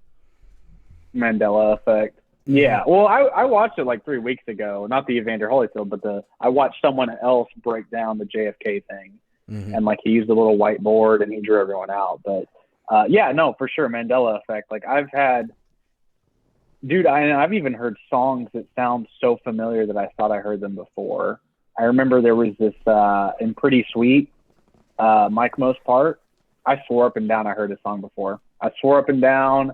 I listened to it before and I looked it up. It came out like 2 years prior. I was like, there's no way I heard this as a child. But it was so... I don't know if that was bad music making or good music making because it instantly felt familiar, but I literally was like, I heard this as a kid. So I don't know, maybe almost it was like deja vu. Yeah. But like, you know, you hear that with samples too. That's why like producers use so many samples. One, because I mean, it sounds really good. I love samples and beats and stuff, but like part of the reason they do that is so it instantly sounds familiar. Like the most sampled song of all time is a song by Sting. Mm-hmm. I can't think of the name of the song by Sting, but Juice WRLD has one song. It's not All Girls Are the Same, but Juice WRLD, one of his best songs that everybody likes. It samples Sting. And it's like there is a whole plethora of songs that sample that one Sting song. And that's why that Juice WRLD song, when you play it, it instantly sounds familiar. Not like, oh, I've heard this before, but like it sounds like I like the way this is. Yeah. Even because it's a super popular Sting song. Yeah. And so many people have like ripped from it. So I have two Mandela effect thing questions because you brought that up. Recently that I've heard of. How do y'all remember spelling JC Penney?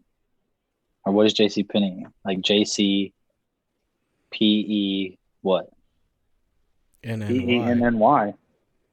Apparently it's PENNEY. Well, I mean, one of those weird things like the Bernstein, and then. So my thing is, it was the Bernstein versus Bernstein, or Bernstein, and it's Bernstein. Yeah. I remember it being Steen. I remember Steen, bro. Dude, as a child, I remember Steen. So, I don't know. It's for me. Okay, I have one other one. Looney Tunes. How do you spell Looney Tunes? So you're like L. I see it as TOONS for tunes. But it's TU. Because they're tunes. It is TU? It's TUNES. It's because it's originally music. Yep, Looney Tunes. It's weird. I remember OO. But one I've heard recently, it sounds kind of, I don't know if it's Mandela effect, but someone is posting pictures from like 2012 or 2013, and like the the Statue of Liberty is not there or something. But I was like, that could easily be edited. The Statue of Liberty is not there.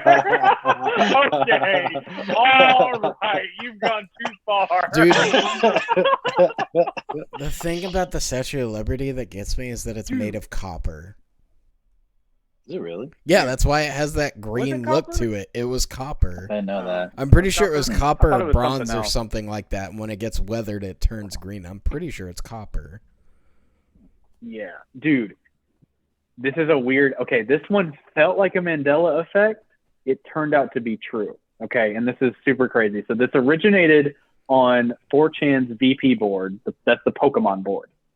Mm-hmm. And somebody was like, draw your... There's always a rotating thread. It's like, draw your favorite Pokemon, right? And it's funny because most people suck at drawing. You know, and there's always that one hardcore in there. This one guy drew this weird-looking kind of a frog, and he had a swirl on his belly, and he had like his eyes on top of his head. And you were thinking maybe Poliwhirl, Poliwrath. You're like, That sounds familiar. And everyone was like, who is that? And it was like Tinta something. It was something like nobody had ever heard of, because they thought like, no, that's Poliwhirl. You suck at drawing Poliwhirl. And they're like, no, that's not what it is. He's like, I swear I've seen this Pokemon before. And everyone's roasting him. They're like, you're an idiot. You're mixing things up. He's like, no, I swear I remember this from some game. It was from Pokemon. Fast forward like 10 years later. This is up until like, I think last year or year before, when the alpha versions or beta versions, like I get those mixed up depending on where they launch, of Gold and Silver got leaked finally. That random anonymous user drew was in those files. And the only way to have ever played those before was a specific day, a specific time, and a specific location to play this demo. Because like Pikachu had another evolution past Raichu called Grochu. There was all these beta versions of different Pokemon. And then like that one he drew was exactly the one that he was like, I swear we used to use this before. We played this Pokemon before.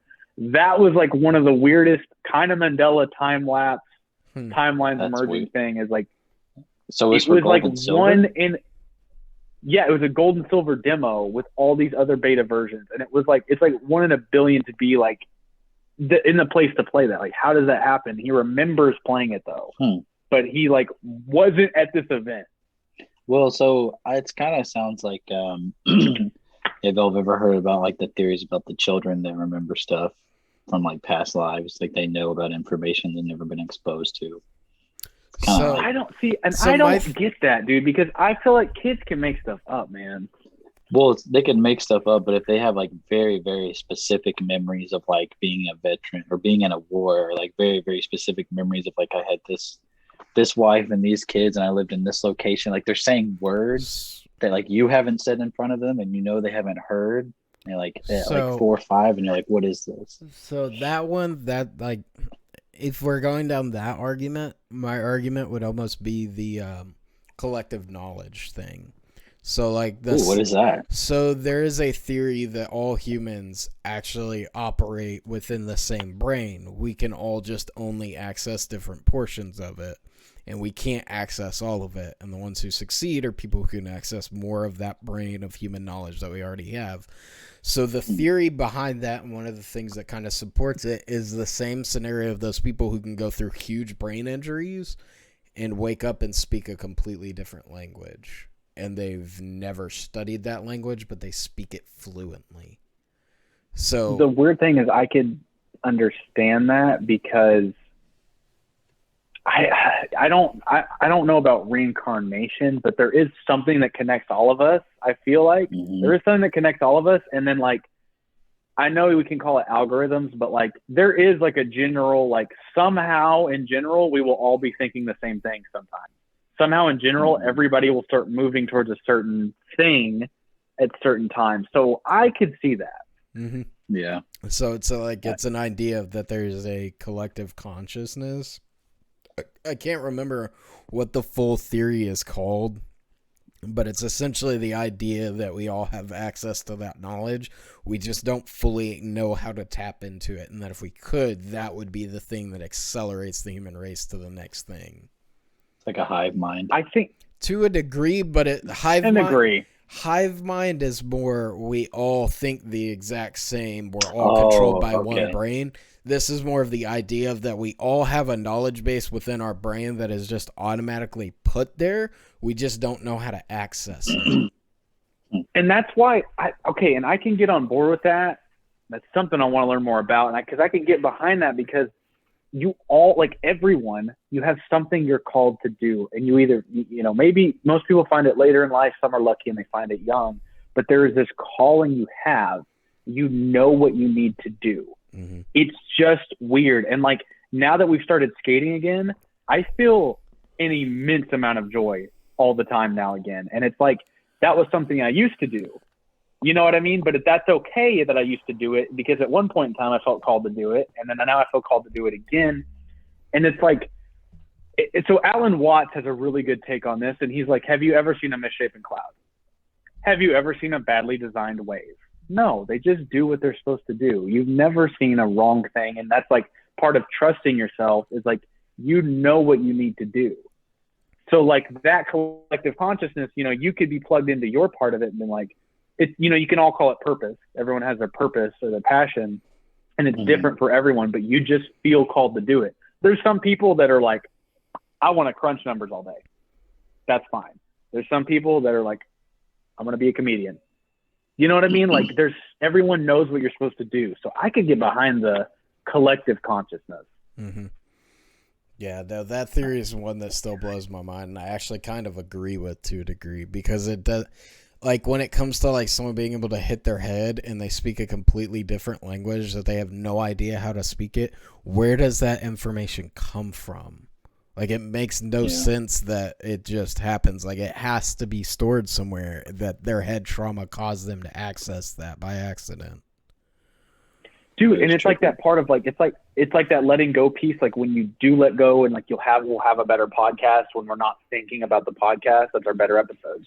When you're not too ingrained in what you're doing, it's almost better and you can flow better because like you're just letting yourself tap into that. Like you have the answer, like something brought it out of you. That's so crazy, dude. That's why, okay. And that's also why like I used to be like, in high school. Like I wasn't like super vocal about it, but I was like, in my mind, I was like a hardcore atheist. And in my mind, I didn't go touting it, but like I would just watch religious debates all the time. I watched Christopher Hitchens. I'd watch Richard Dawkins. You know what I mean? And I was like, oh, religion's so dumb. These guys are idiots. But then like now I'm like, I realize like this like kind of hippie kind of mindset stuff I'm getting into. I'm like, I'd be such a hypocrite to say there's not something else. There's something else everybody's plugged into. I just don't know what it is. Like I don't subscribe to a particular religion, but there's something that we're all connected with. See, that's where like that's kind of the same rabbit hole I went down and ended up agnostic. Like to me, it doesn't make sense that we'd be able to explain it. Like, cause like my whole argument against like a higher power is like, it makes no sense that it would communicate to us. That would be us trying to talk to like ants. Like it just doesn't make sense to me as to why I would care what that ant is really doing. Is it bothering me? Cool, I'll get rid of it, and that's about it. Like, I don't know. That's kind of how I look at it. Is like it's just something that like. Why, like, there's no way I could possibly fathom that higher being's thought process. So how am I supposed to understand what it wants me to do? Yeah. Yeah. And that's true. Like, nowadays, I'm very much more of like, dude, if you want to believe in that, that's fine. Believe in it. If that's what makes you happy, good for you, man. If that's what gives you direction and helps you be a good person, perfectly fine. Just Don't try to constantly sit there and convert me and tell me how I'm living my life wrong. I'm not going to do that to you, and we're on opposite sides of the fence. Believe what you want to believe. It's none of my business. Yeah. Yeah, no, man, because there's that collective and then the energy and then like the Reiki session I did. Like there's so much stuff like that people talk about. And then even like you want to go down, the other stuff of like, I know it's like a joke that Joe Rogan always talks about DMT, but like there's other people that have DMT stories and they always like kind of like there's some overlap and there's these always a similarity. There's these like hexagonal patterns they see. There's these certain aliens they talk to. It's always like there's something else. Here's my other don't know thing. What it is, but there's something else. So like let's say we go down the rabbit hole. Let's say there is a collective consciousness. Could that not explain why we find pyramids in so many different cultures in the same imagery? If we all have a collective consciousness, wouldn't that kind of make a little bit more sense? Yeah, like Egypt and Mayan. And why we were all plotting out the stars kind of at the same time and stuff like that.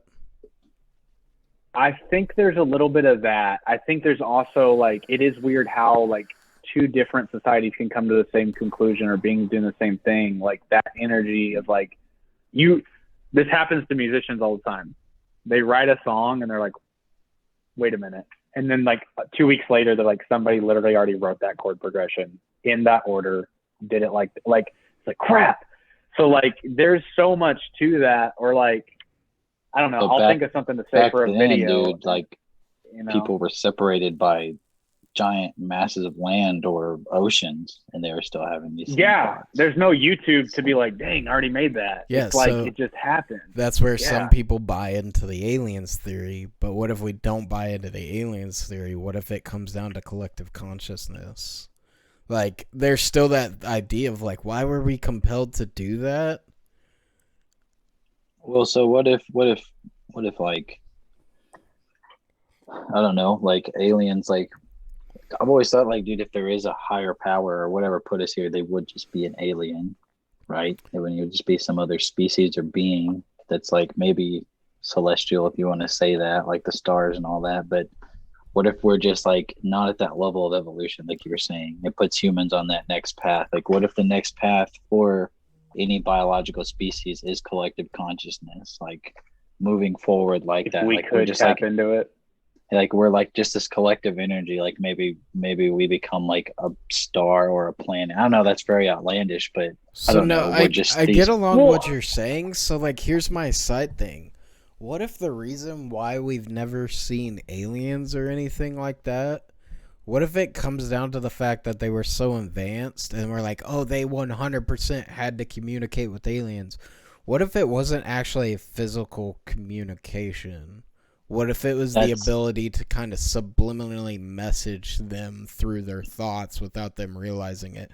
Like, what if they've already tapped into that collective consciousness and they figured out slight ways to manipulate it, and that's how they got us to do those things? Well, I think it could be.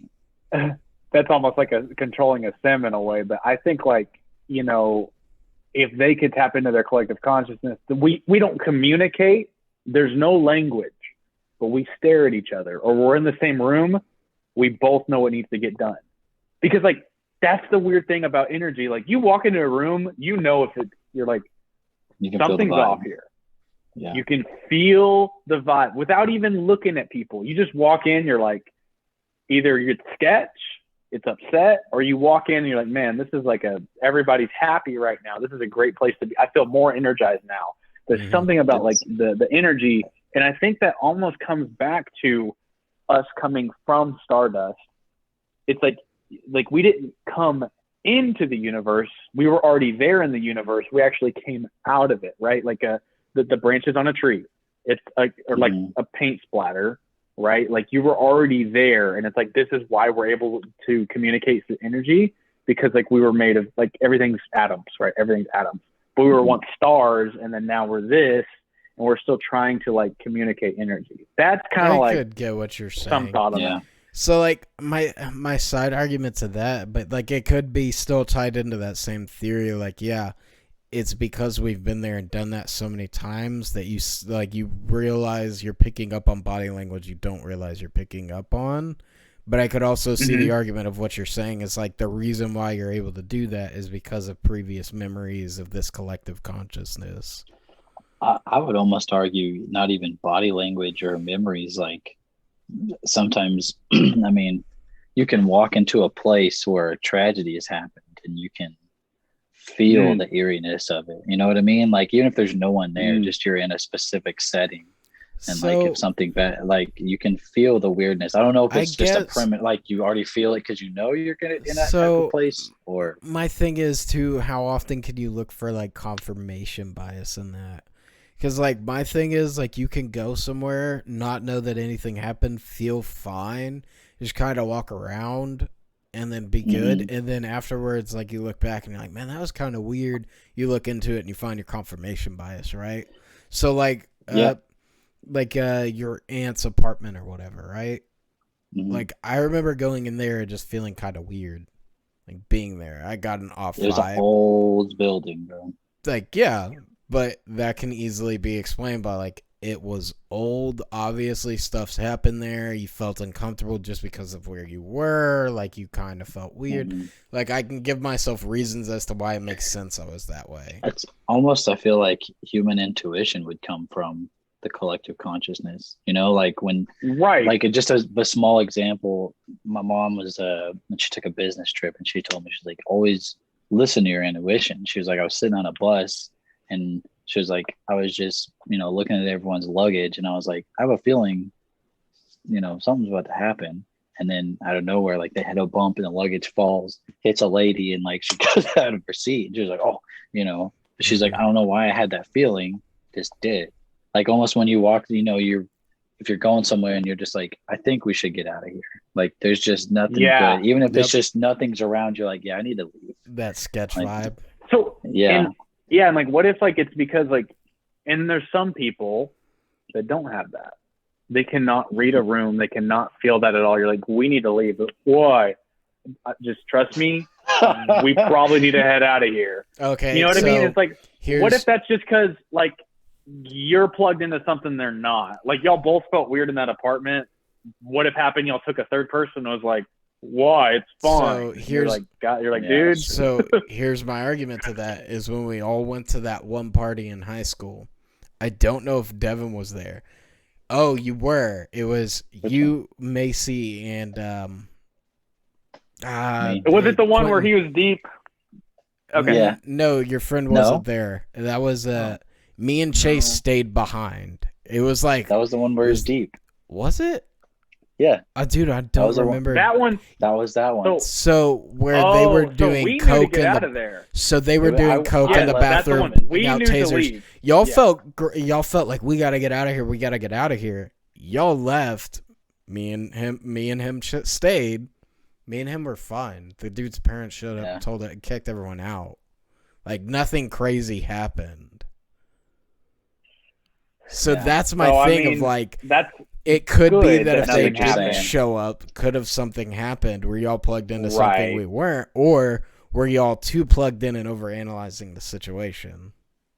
So that was my first night with ganja, so I was overanalyzing everything. Yeah, there's that, but that's the other thing too, is like the person that we had to get out of the Pong game was in the Pong. You know, he was just like, okay, I guess we got to leave. Yeah. But I think, again, that one, I don't know if that was like a plugged-in thing or, again, me being antsy because, like, seeing coke, tasers brought out. This is a recipe for bad things, so glad nothing happened to you and our other friend. But, yeah, you know what I mean? I still look back at that, and I'm like, that probably wasn't the best decision. I probably should have gotten out of there. But I'm like, it didn't end badly.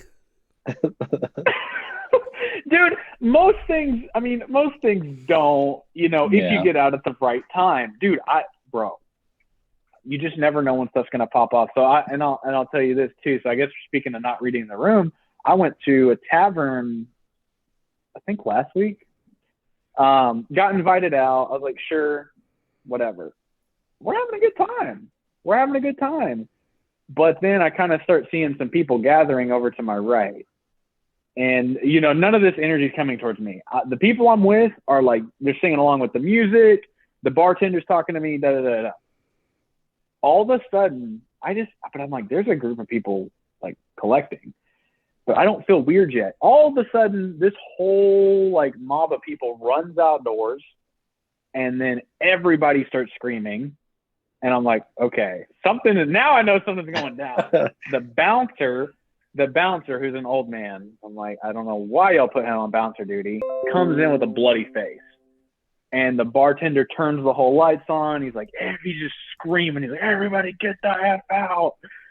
So I didn't see that one coming. But I knew, what I did know, sitting there at the bar, I kept looking up at the clock. I'm like, I'm wasting my time here at this tavern. I should probably go home. I probably need to do something more productive than sitting at a tavern. So there was like a conflicting, but I was like, I'm wasting time. But like all the people around me, I'm like, I feel fine. And then someone's face got bloodied, and I'm like, okay, I'm getting out of here. I don't know, but you can always get that sketch vibe though. Like if a bunch of people crowd together like that in a drinking scenario, it's very obvious. Like that's probably not because someone's really cool and interesting. Like, there's always that thing of like, no, that doesn't happen normally. Something's not right here.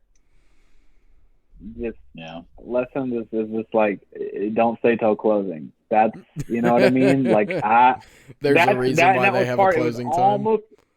It was almost closing time too, and I'm like, God, man, am I really here this late? And then that happened, and I was like, should have listened to myself an hour and a half ago. Go home. You know what I mean? Yeah. I luckily unscathed. I wasn't involved in the brawl or anything, but I was just like, dude, what?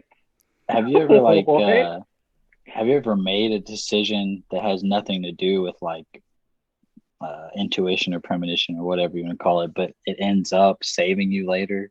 Yes. I mean, I guess it's kind of like most people can relate to like car wrecks, but like if you like in my case, like leaving late, like 10 minutes or something, and then I'm like, I pull up on like a pile up. I'm like, dude, I could have been here. This could have been me, or something like that, and kind of a weird. I had that when a store I was working at got robbed. So I was actually going to switch with one of the people that was there, but something in me just told me, just don't worry about it. There was some reason why I wanted to take a different day off instead of that day. Mm-hmm. And for some reason I didn't switch, and the store got robbed that day at like gunpoint and everything like that. And I was like, I guess I made the right decision without actually knowing that decision was going to affect anything. You never know, dude. And like, that's why it's good to practice gratitude. when you see things like that. Hopefully nobody was like seriously harmed, but yeah, I mean, when I see pileups, I'm like, God, what if that was me? You know what I mean? Like, I'm grateful today. All the stress is gone. You know what? I'm grateful to be alive today, or anything like that, dude. Seth MacFarlane was supposed to be on a plane to New York on 9/11. He missed his flight, or it got delayed or something. It's like, you know what I mean? So like, that's, a famous celebrity who something could have happened to, but always practicing gratitude in that. So something else that happened like that is when Selena went to Guatemala last year, she was supposed to leave. It was like December 4th or something.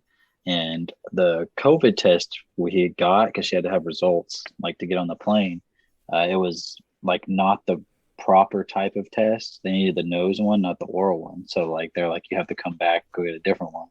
And we were like, dude, this sucks. We're up at 4 a.m. Like, I have all the stuff, and we have to go get in, pay for another test, and come back. Well, that plane ended up going through like some storm happened, because they go to Florida, then Guatemala. Some big storm happened, and it got stuck in like a loop. Like, it had to loop around the airport for like a couple of hours before it could land. I was like, dang, you're almost on that. I was like, that's crazy. And it was just like an inconvenience. We didn't decide not to do it, but that whole morning was very weird. Like, the airport was stressful. When we were in line, everyone was really aggressive. Nothing was working out. Her bagging, her bag pass or whatever that thing is, like, wasn't scanned. Her passport wasn't scanned. Everything was just going wrong. It was weird. But then the day we finally left, everything went perfect.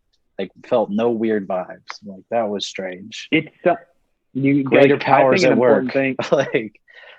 Yeah, and I think an important thing is knowing when to leave a lot of situations. I mean, you can call it a prude, you can call it scaredy cat, whatever you want to call it. But I remember one time in high school, I was skating by myself, which is more often than not. But I had my iPhone by then, and I had my iPod.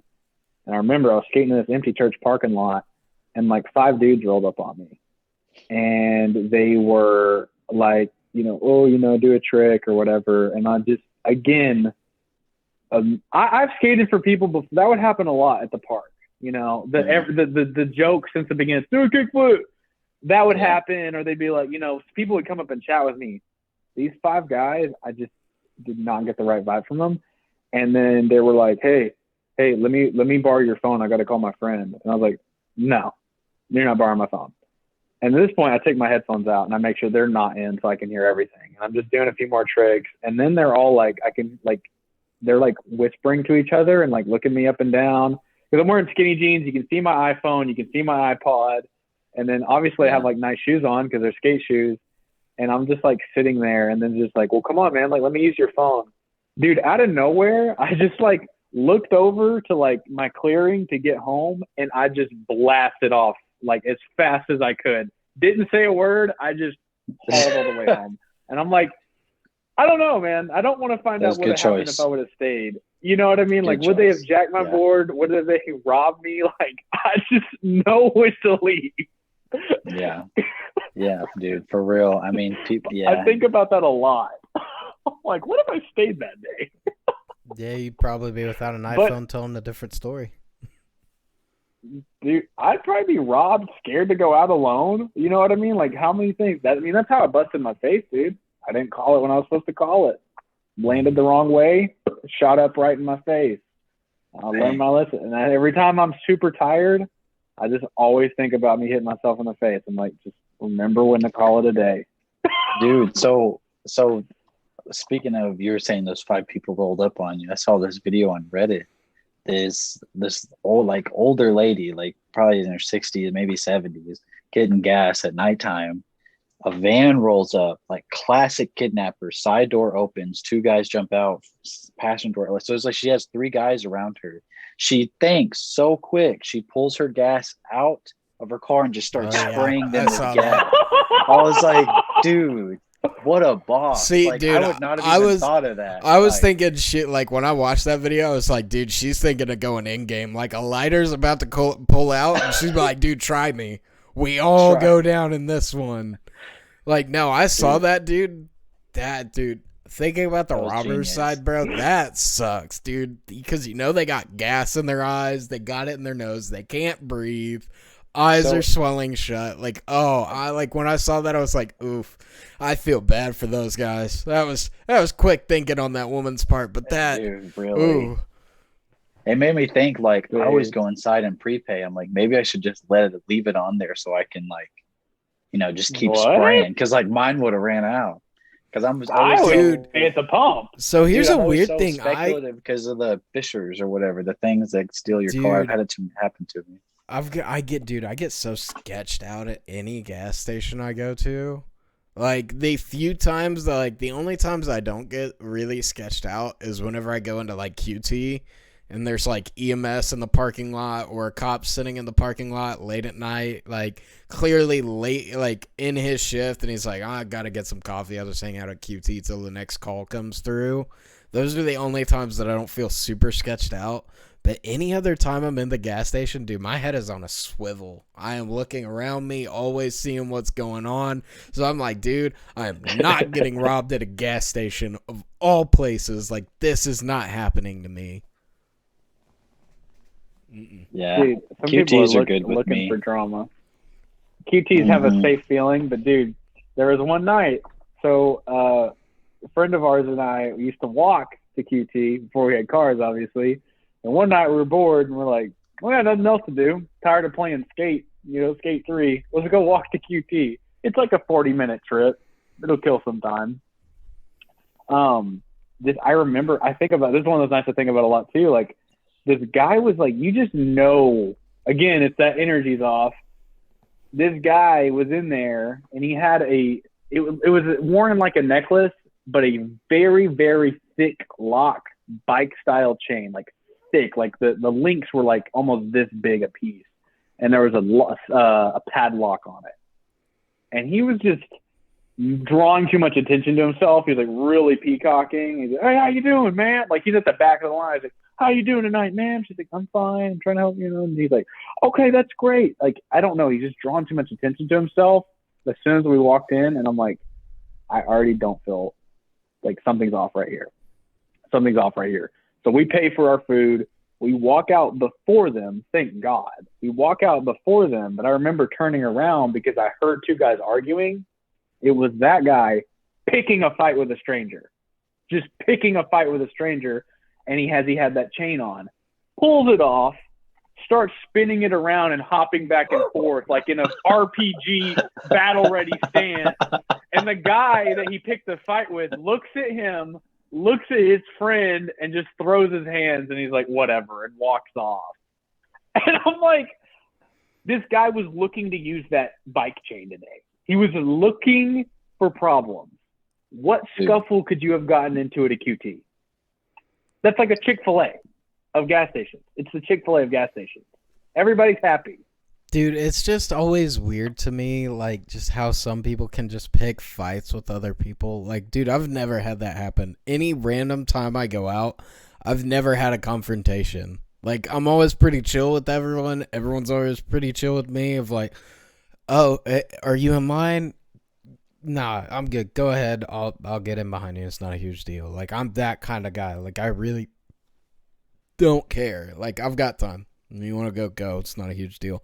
I don't understand how people get in confrontations and stuff like that. Dude, if you see that going on anywhere, of course you know to leave, but it's because those people have nothing to lose. Like, you don't do that. None of us do that because we have stuff to lose. We have jobs. I got a kid. Like, we have stuff at stake. You know what I mean? So, like, those people, sure, they might have a job. Sure, they might be staying somewhere. But in their heads, they have nothing to lose. So they look for conflict. And again, that's not somebody you want to get into an altercation with because you're going up against somebody that has nothing to lose. They're going to bring you down to their level. They're going to make sure you lose everything. So, yeah, you can't be hanging. Like, that's what it is. They look for conflict. They want people on their level. I don't know. It's weird to me, man. I don't understand how people can act like that in public. I just can't do it myself. I'm like whatever, man. It's not a huge deal. I will just move on with my life. Like, always just like, yes, my time is important, but whatever. Like, it's not worth trying to have a conversation with you or even causing bad vibes or anything like that. I really don't care. Yeah. Like, it's the same thing, like, when people come into the store upset, it's just like, dude, calm down, man. I really don't care that much of how upset you are. Like, let's have a conversation. We'll get through this. Like, we're not even at the point that you should be angry with me yet. Not even to that point. I like how you drop that. You're like, just to let you know, you shouldn't start off on this foot because I'll take us to that foot. Well, my thing is, like, because, like, dude, there are those people that come in and they get super heated, and then you're like, dude, this is literally nothing. Boom, boom, done. Have a nice day. And they're like, whoa. It's like, hold on. Before you're legitimately upset, let's see if there's a legitimate reason for you to be upset. Most of the time, not. Exactly. Well, like, why we got to start at that level? Because they have the perception that if they raise hell, that's the only time stuff gets done. So they start off at a 10. Where did that come from, That's dude? how they get. Because right. It's everywhere. It's everywhere. I'll come up there and raise hell. I'll send someone up there and raise hell. Okay. You realize you're working against a generation that's like immune to that, and we're just gonna stand still until this hell dissipates. Yeah, we understand they're like we understand they're like T-Rexes. If we don't move, they can't see us. The funniest thing is, like, because they feed off reaction, right? Again, it's an adult temper tantrum. Yeah, if you don't give a reaction, there's nothing to react with. So it's just like, and it's like, okay, you have nothing to say. You just stone face, or you can smile at them, but there's no more. At some point, there's no more to be said because people keep feeding. It's like, no, this is why they keep throwing a temper tantrum. If you give them your final answer and just say thank you, there's nothing to work with. Oh, dude, I've done that. I've done that a few times where, like, I will literally, like, okay.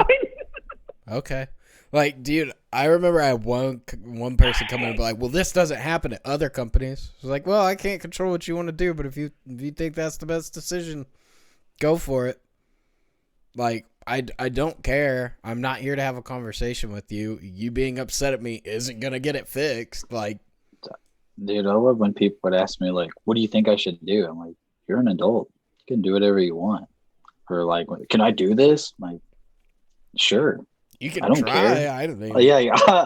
You can do that. I cannot prevent you from doing that. Like, or like when people would talk to me like I'm like a loan shark or something. Like business is just on that store level. You know, they're like, hey, oh my God. Hey, I only got half today, but I promise I'll be back on Thursday for the rest. I'm like, okay, so that's all right. I just pay half. You can do whatever you want. All right, bet. You know, like, yeah, like, okay. I was trying. Does it? What? Yeah. Okay. I was trying to find out. I was like, what scenario does that apply to? But now that that was classic for me. I'd be like, look, you can, and I can take that amount. Yeah. But that is not what's owed. So you should call them first before I take any amount. And they're like, okay, cool thing. I can. I don't decide. You know how many mishaps would happen if I was in charge? Or if you had somebody that was a pushover that was like, oh, everybody can be late on their bill. You can't run that way, sir. We can't run that way. Like, that's not how this works, dude. Like, yeah, it's store level. It's like, sir, this is a multi-billion-dollar company. You think I'm in charge? Do you think I call the shots here? Like, what? Dude, that is my favorite thing to say to them when they get upset and they're like, well, that sucks. I'm like, I agree. Yeah. Unfortunately, I don't get to make the decisions. Like, they always look at me like, well, that didn't solve my problem. Yep. Sucks that it's that way. What are you going to do about it, man? That's crazy. Like, dude, that's my favorite is, like, hitting them with, like, yeah, that's a crazy problem. I'm happy that didn't happen to me. What are you going to do? Because it, like, flips the script on them where they're like, well, this was your problem. No. Where did you get the idea it was my problem? Dude, so... yeah. I had a guy... Go ahead.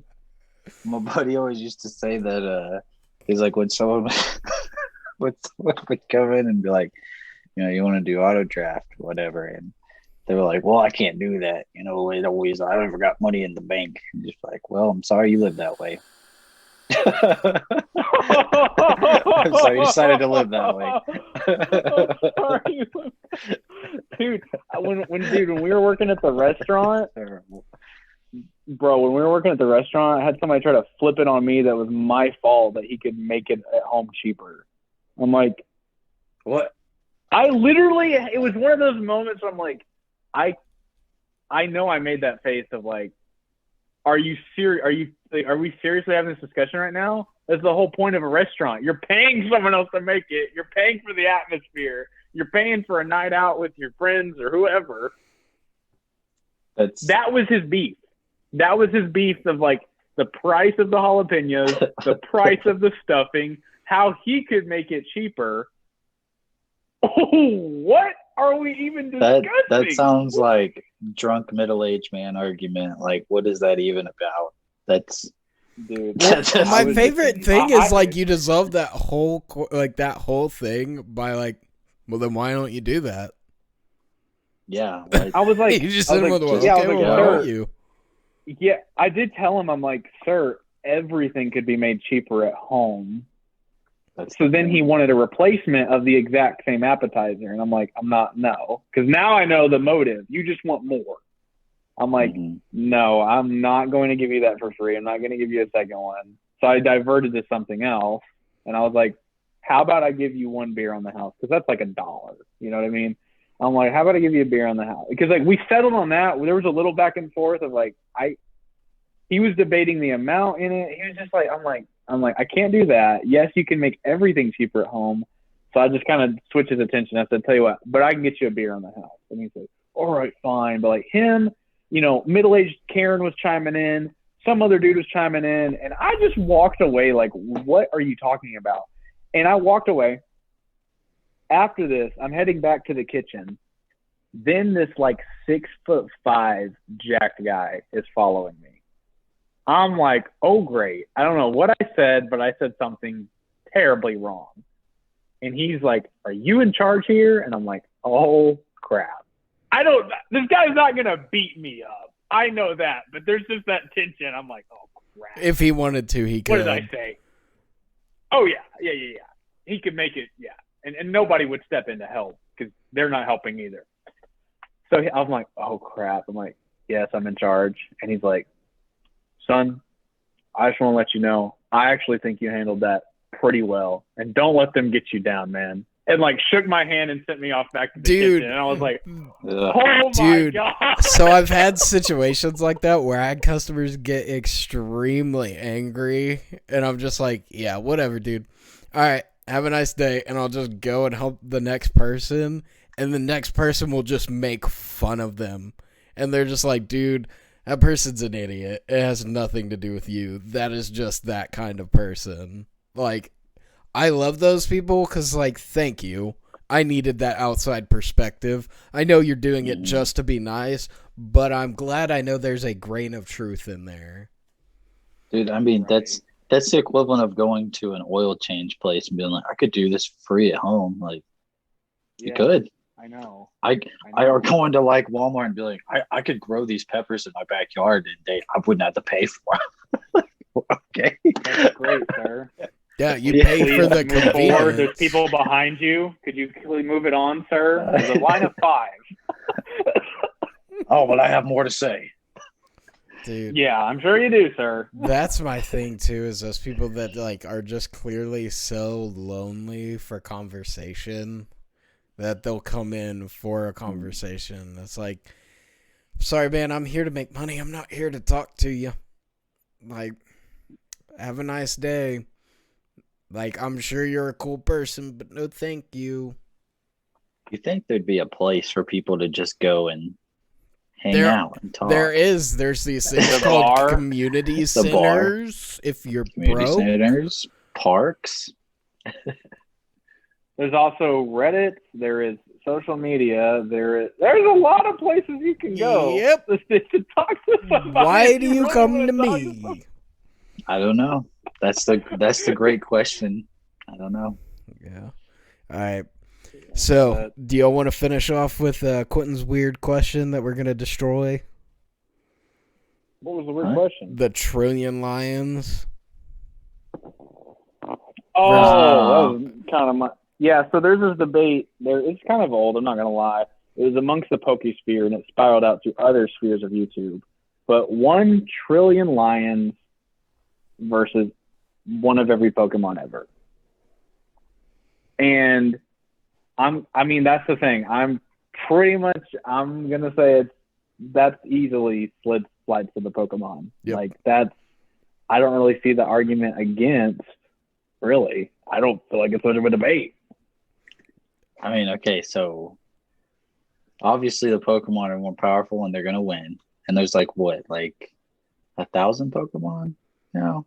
Close. There's like 800. We'll call it 800 just to be conservative. So like, I mean, just the sheer mass of the numbers of like 1 trillion lions, like, so that's a lot. Yes, but here's my thing: you're not thinking about AOE, man. And then on top of that, yeah. So like all the flying Pokemon, man, like a couple mil by himself. Like all the flying Pokemon, man.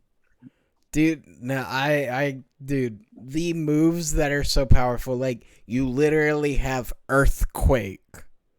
That's true. You can just like bend time and reality. Yes, you literally have the ability to cause blizzards, and then every single one. Okay, cool. Meteor shower. Then we move into the ones that are considered like gods that shape the sphere of that universe. Like, they win. And I'll even, and that's the thing. I'll remove all lore abilities, right? So, these gods can't actually just warp the dimension and make them disappear.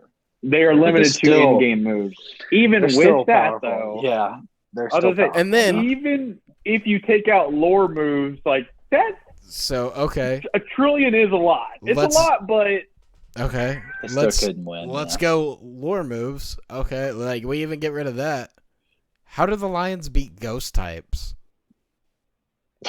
They're like, exactly. That's the point. Like, even if they can't hit them, you get rid of all the others, like War of Attrition. Okay, how do you deal with ghost types? You literally can't. And my other thought process on how they can make it happen too is that, sure, AOE it's still 1 trillion, but the stack of how many status ability moves.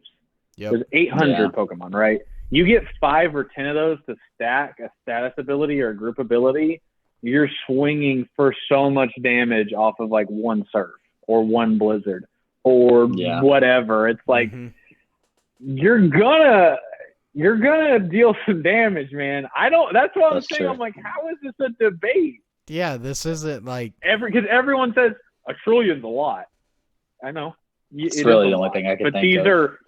These are like magical in a sense creatures. Like, what are we debating? Yeah, like I don't understand that. Like literally just the idea of like, oh, there's 1 trillion. Like, dude, it doesn't matter how many there are. Like even then, how do they deal with like flying types that use gust as an attack? Like what do you think they're just climbing bodies? Like what? Dude. Do you think the battlefield would have to be huge? Well, and here's the thing too, like, maybe another argument is like, well, they don't have a trainer. I'll give you this. Mewtwo can tell them what to do. Yep. And Mewtwo's a genius. That's fine. But there's 800. Okay, you're just telling me he has 800 turns. Like, what? Like, and then you have Ditto too, so you can have 2 Mewtwo's. Oh, yeah, you can have 2 of whatever you want at any time. You could have 1 trillion and 1 lion. Confuse them. Now, really have a little Trojan horse in there. Yeah, I don't even see how, like, even if you wanted to say like, well, their power points are limited. Again, I would start off with status stacks and swing for massive, massive damage that I wouldn't need to burn all power points. Like. Well, and even at the end of the day, dude, you got struggle. Everybody, right. There would be casualties. Well, if you run out of all moves, you struggle. You hurt the other one, but you hurt Here's yourself. the thing, though. If we go old Pokemon Gen 1, struggle is a physical move. So if it happens on a ghost type, it doesn't hurt the ghost type. That's what I'm saying. I'm like, how do you have to stack this fight to make it much of a debate? You would have to be like, okay, only the original 151 versus a trillion. That's a more of a challenge because that's only 150. Even then, you don't solve the ghost type. Yeah, you still don't solve the ghost type problem. Mm-hmm. The legendary birds. I mean, Moltres is made of fire. You can just keep flying around the top of them and just lighting them on fire. Yeah, like... Dude. Okay, a trillion pterodactyls. They can fly. I mean, it's still gonna happen. Yeah, they go after the flying types first. Cool. We can still hit them. Yep. Like, okay, there's a one of the first episodes of Pokemon, the original and in the remake. There's like a swarm of like 50 to 100 pharaohs attacking Ash. Pharaohs, yeah. Or the Pidgeys? No, you're right. Pharaohs. It's pharaohs. Pikachu can just chain lightning all of them. Yep. Ooh, yeah. Okay. They go. Again, maybe that's a lore move. That's a lore move, but I'm just saying. I mean, pterodactyls. I mean, she could just like. There's a lot of them each time. Mm-hmm. And then on top of that, dude, how are you gonna deal with like when you just take Geodude and you just harden over and over and over? So every time they come down, everyone else just attacks them. It's like a quarter of a point of damage. It's like you'll never outpace it. Yeah. Is there any animal that's savage enough on Earth to make a trillion of to go against Pokemon? I don't know. Like you have legendary powers. That's the problem. I think the problem is the legends. I'd say like a trillion apex predator grizzly bears. Like they've all done now. A bag of coke. They are vicious. Stick with me here. If you take a trillion humans with like ARs, yeah. Okay. Like, you know what I mean? Could happen. That's fair. That's actually fair. Yeah. I mean, a trillion humans with AR, you make sure they have enough ammunition? Yeah, easily. I think okay, what about a trillion silverback gorillas? No. It does not matter what animal you throw out there. Like there'd be a good that would have a higher casualty rate on the Pokemon than the lions. I would give you that. They'd kill a good chunk. But again, you have Arceus, literally the god. Giratina, Palkia, like all that generation are gods in a sense. Okay, like they can fly around the top. We have a trillion silverbacks and King Kong. So they're still taken. Okay, how do you deal with all the Abras just using teleport all the time? There's only one Abra. There's only one Abra, but I think that you just focus Kong first. You have to focus Kong. Well, yeah, I mean, Godzilla took out. Like, you focus Kong, like, dude, there's so many. Because, like, when you think about it, like, because you got to think the actual size of these Pokemon based on game lore. These things aren't tiny by any means. Like, when it comes to the legendary ones, dude, they are huge in comparison. Charizard's like 4 foot. Well, yeah, Charizard's short, but like there are some like Gyarados is actually huge. Mm-hmm. Like actually, he is bigger than size of boats. So like, okay, it just becomes a kaiju off. Pokemon has more kaijus, bro. Yeah, I mean, there's a lot of the early ones are based off kaiju. The best, coolest looking ones, in my opinion, are based off kaiju. Aggron, he looks dope. Yeah. But yeah, I mean, I think like. Adding Kong is a good mix. I think Apex, cocaine-ridden grizzly bears do give them a good run, but ultimately fail. Fail. Because, like, the problem is, like, the trap card of Ghost, man.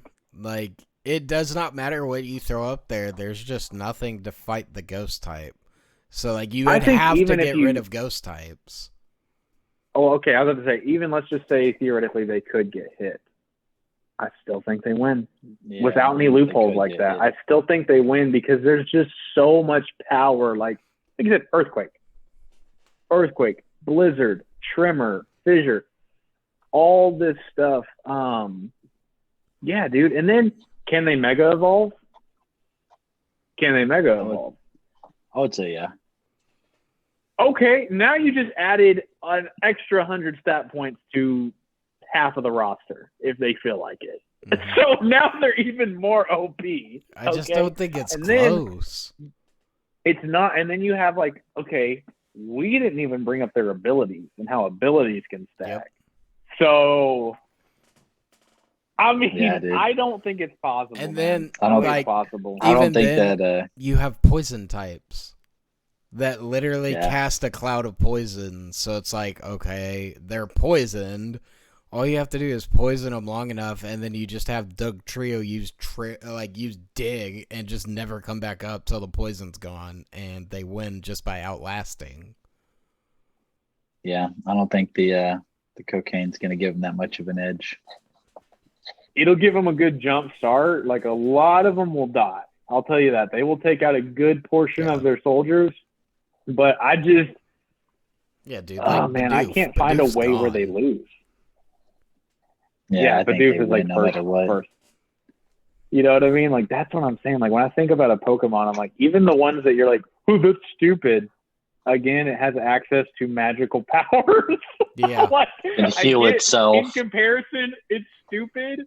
But it can probably spit fire or shoot. Oh yeah, you forget. There's also that as the ones that can heal other Pokemon too. They have regeneration abilities to heal each other. Dude, yeah, you have a Chansey, you have some Togeticks or Togekisses in there, bro. Yeah, dude. I mean, you have Snorlax. He can just rest, get full heal, and just keep body slamming these grizzly bears to death. Boom, boom, boom. Let's see who you got on here. You got telepathic Raichu who can surf and shoot lightning too. You have. What? He actually is wearing a Pokemon T-shirt right now. Oh, I was like, what is this coming from? Yeah, that's dope. Well, yeah. So yeah, it's one of those shirts that always makes me think of a certain scenario. I remember this is the shirt I wore when took Clayton out for a drink when he got the hammer. We met up in Granbury. Oh no, it wasn't after you got the hammer. It was when you had the interview. Yeah, I remember. This is one. I always think of that day. We went to like Chili's or something. Yeah. No, I remember that because we ran into the same people that fired me. Oh. Yes. Yep. I remember that. Yep. Man. Yep. Well, dude, what was funny about it too is like it was such an awkward tension between me and the dude who fired me. Everyone else who was there was like, "Don't worry, man. We don't even know you, but we got you. We know people who are going to this job and this job. Just hit them up, bro. They'll get you in." Like the person that was like their best friend, higher up boss, awkward tension, but everyone else was like, "Nah, man, we don't care. We'll help you out." It was like, I don't need that. I've already got the ends. Like, I had like 2 or 3 interviews already lined up that same day. Yeah. Oh, God. That was hilarious. Oh, good times. Well, that's all I got. Yeah. What about you, Quentin? That's it, man. All right. Where can they find us? Nobody Named Kevin podcast. Instagram, Twitter, and TikTok, and YouTube. All right. Go to YouTube. This has been Nobody Named Kevin. Thank you for listening. Like, comment, and subscribe. Thank you.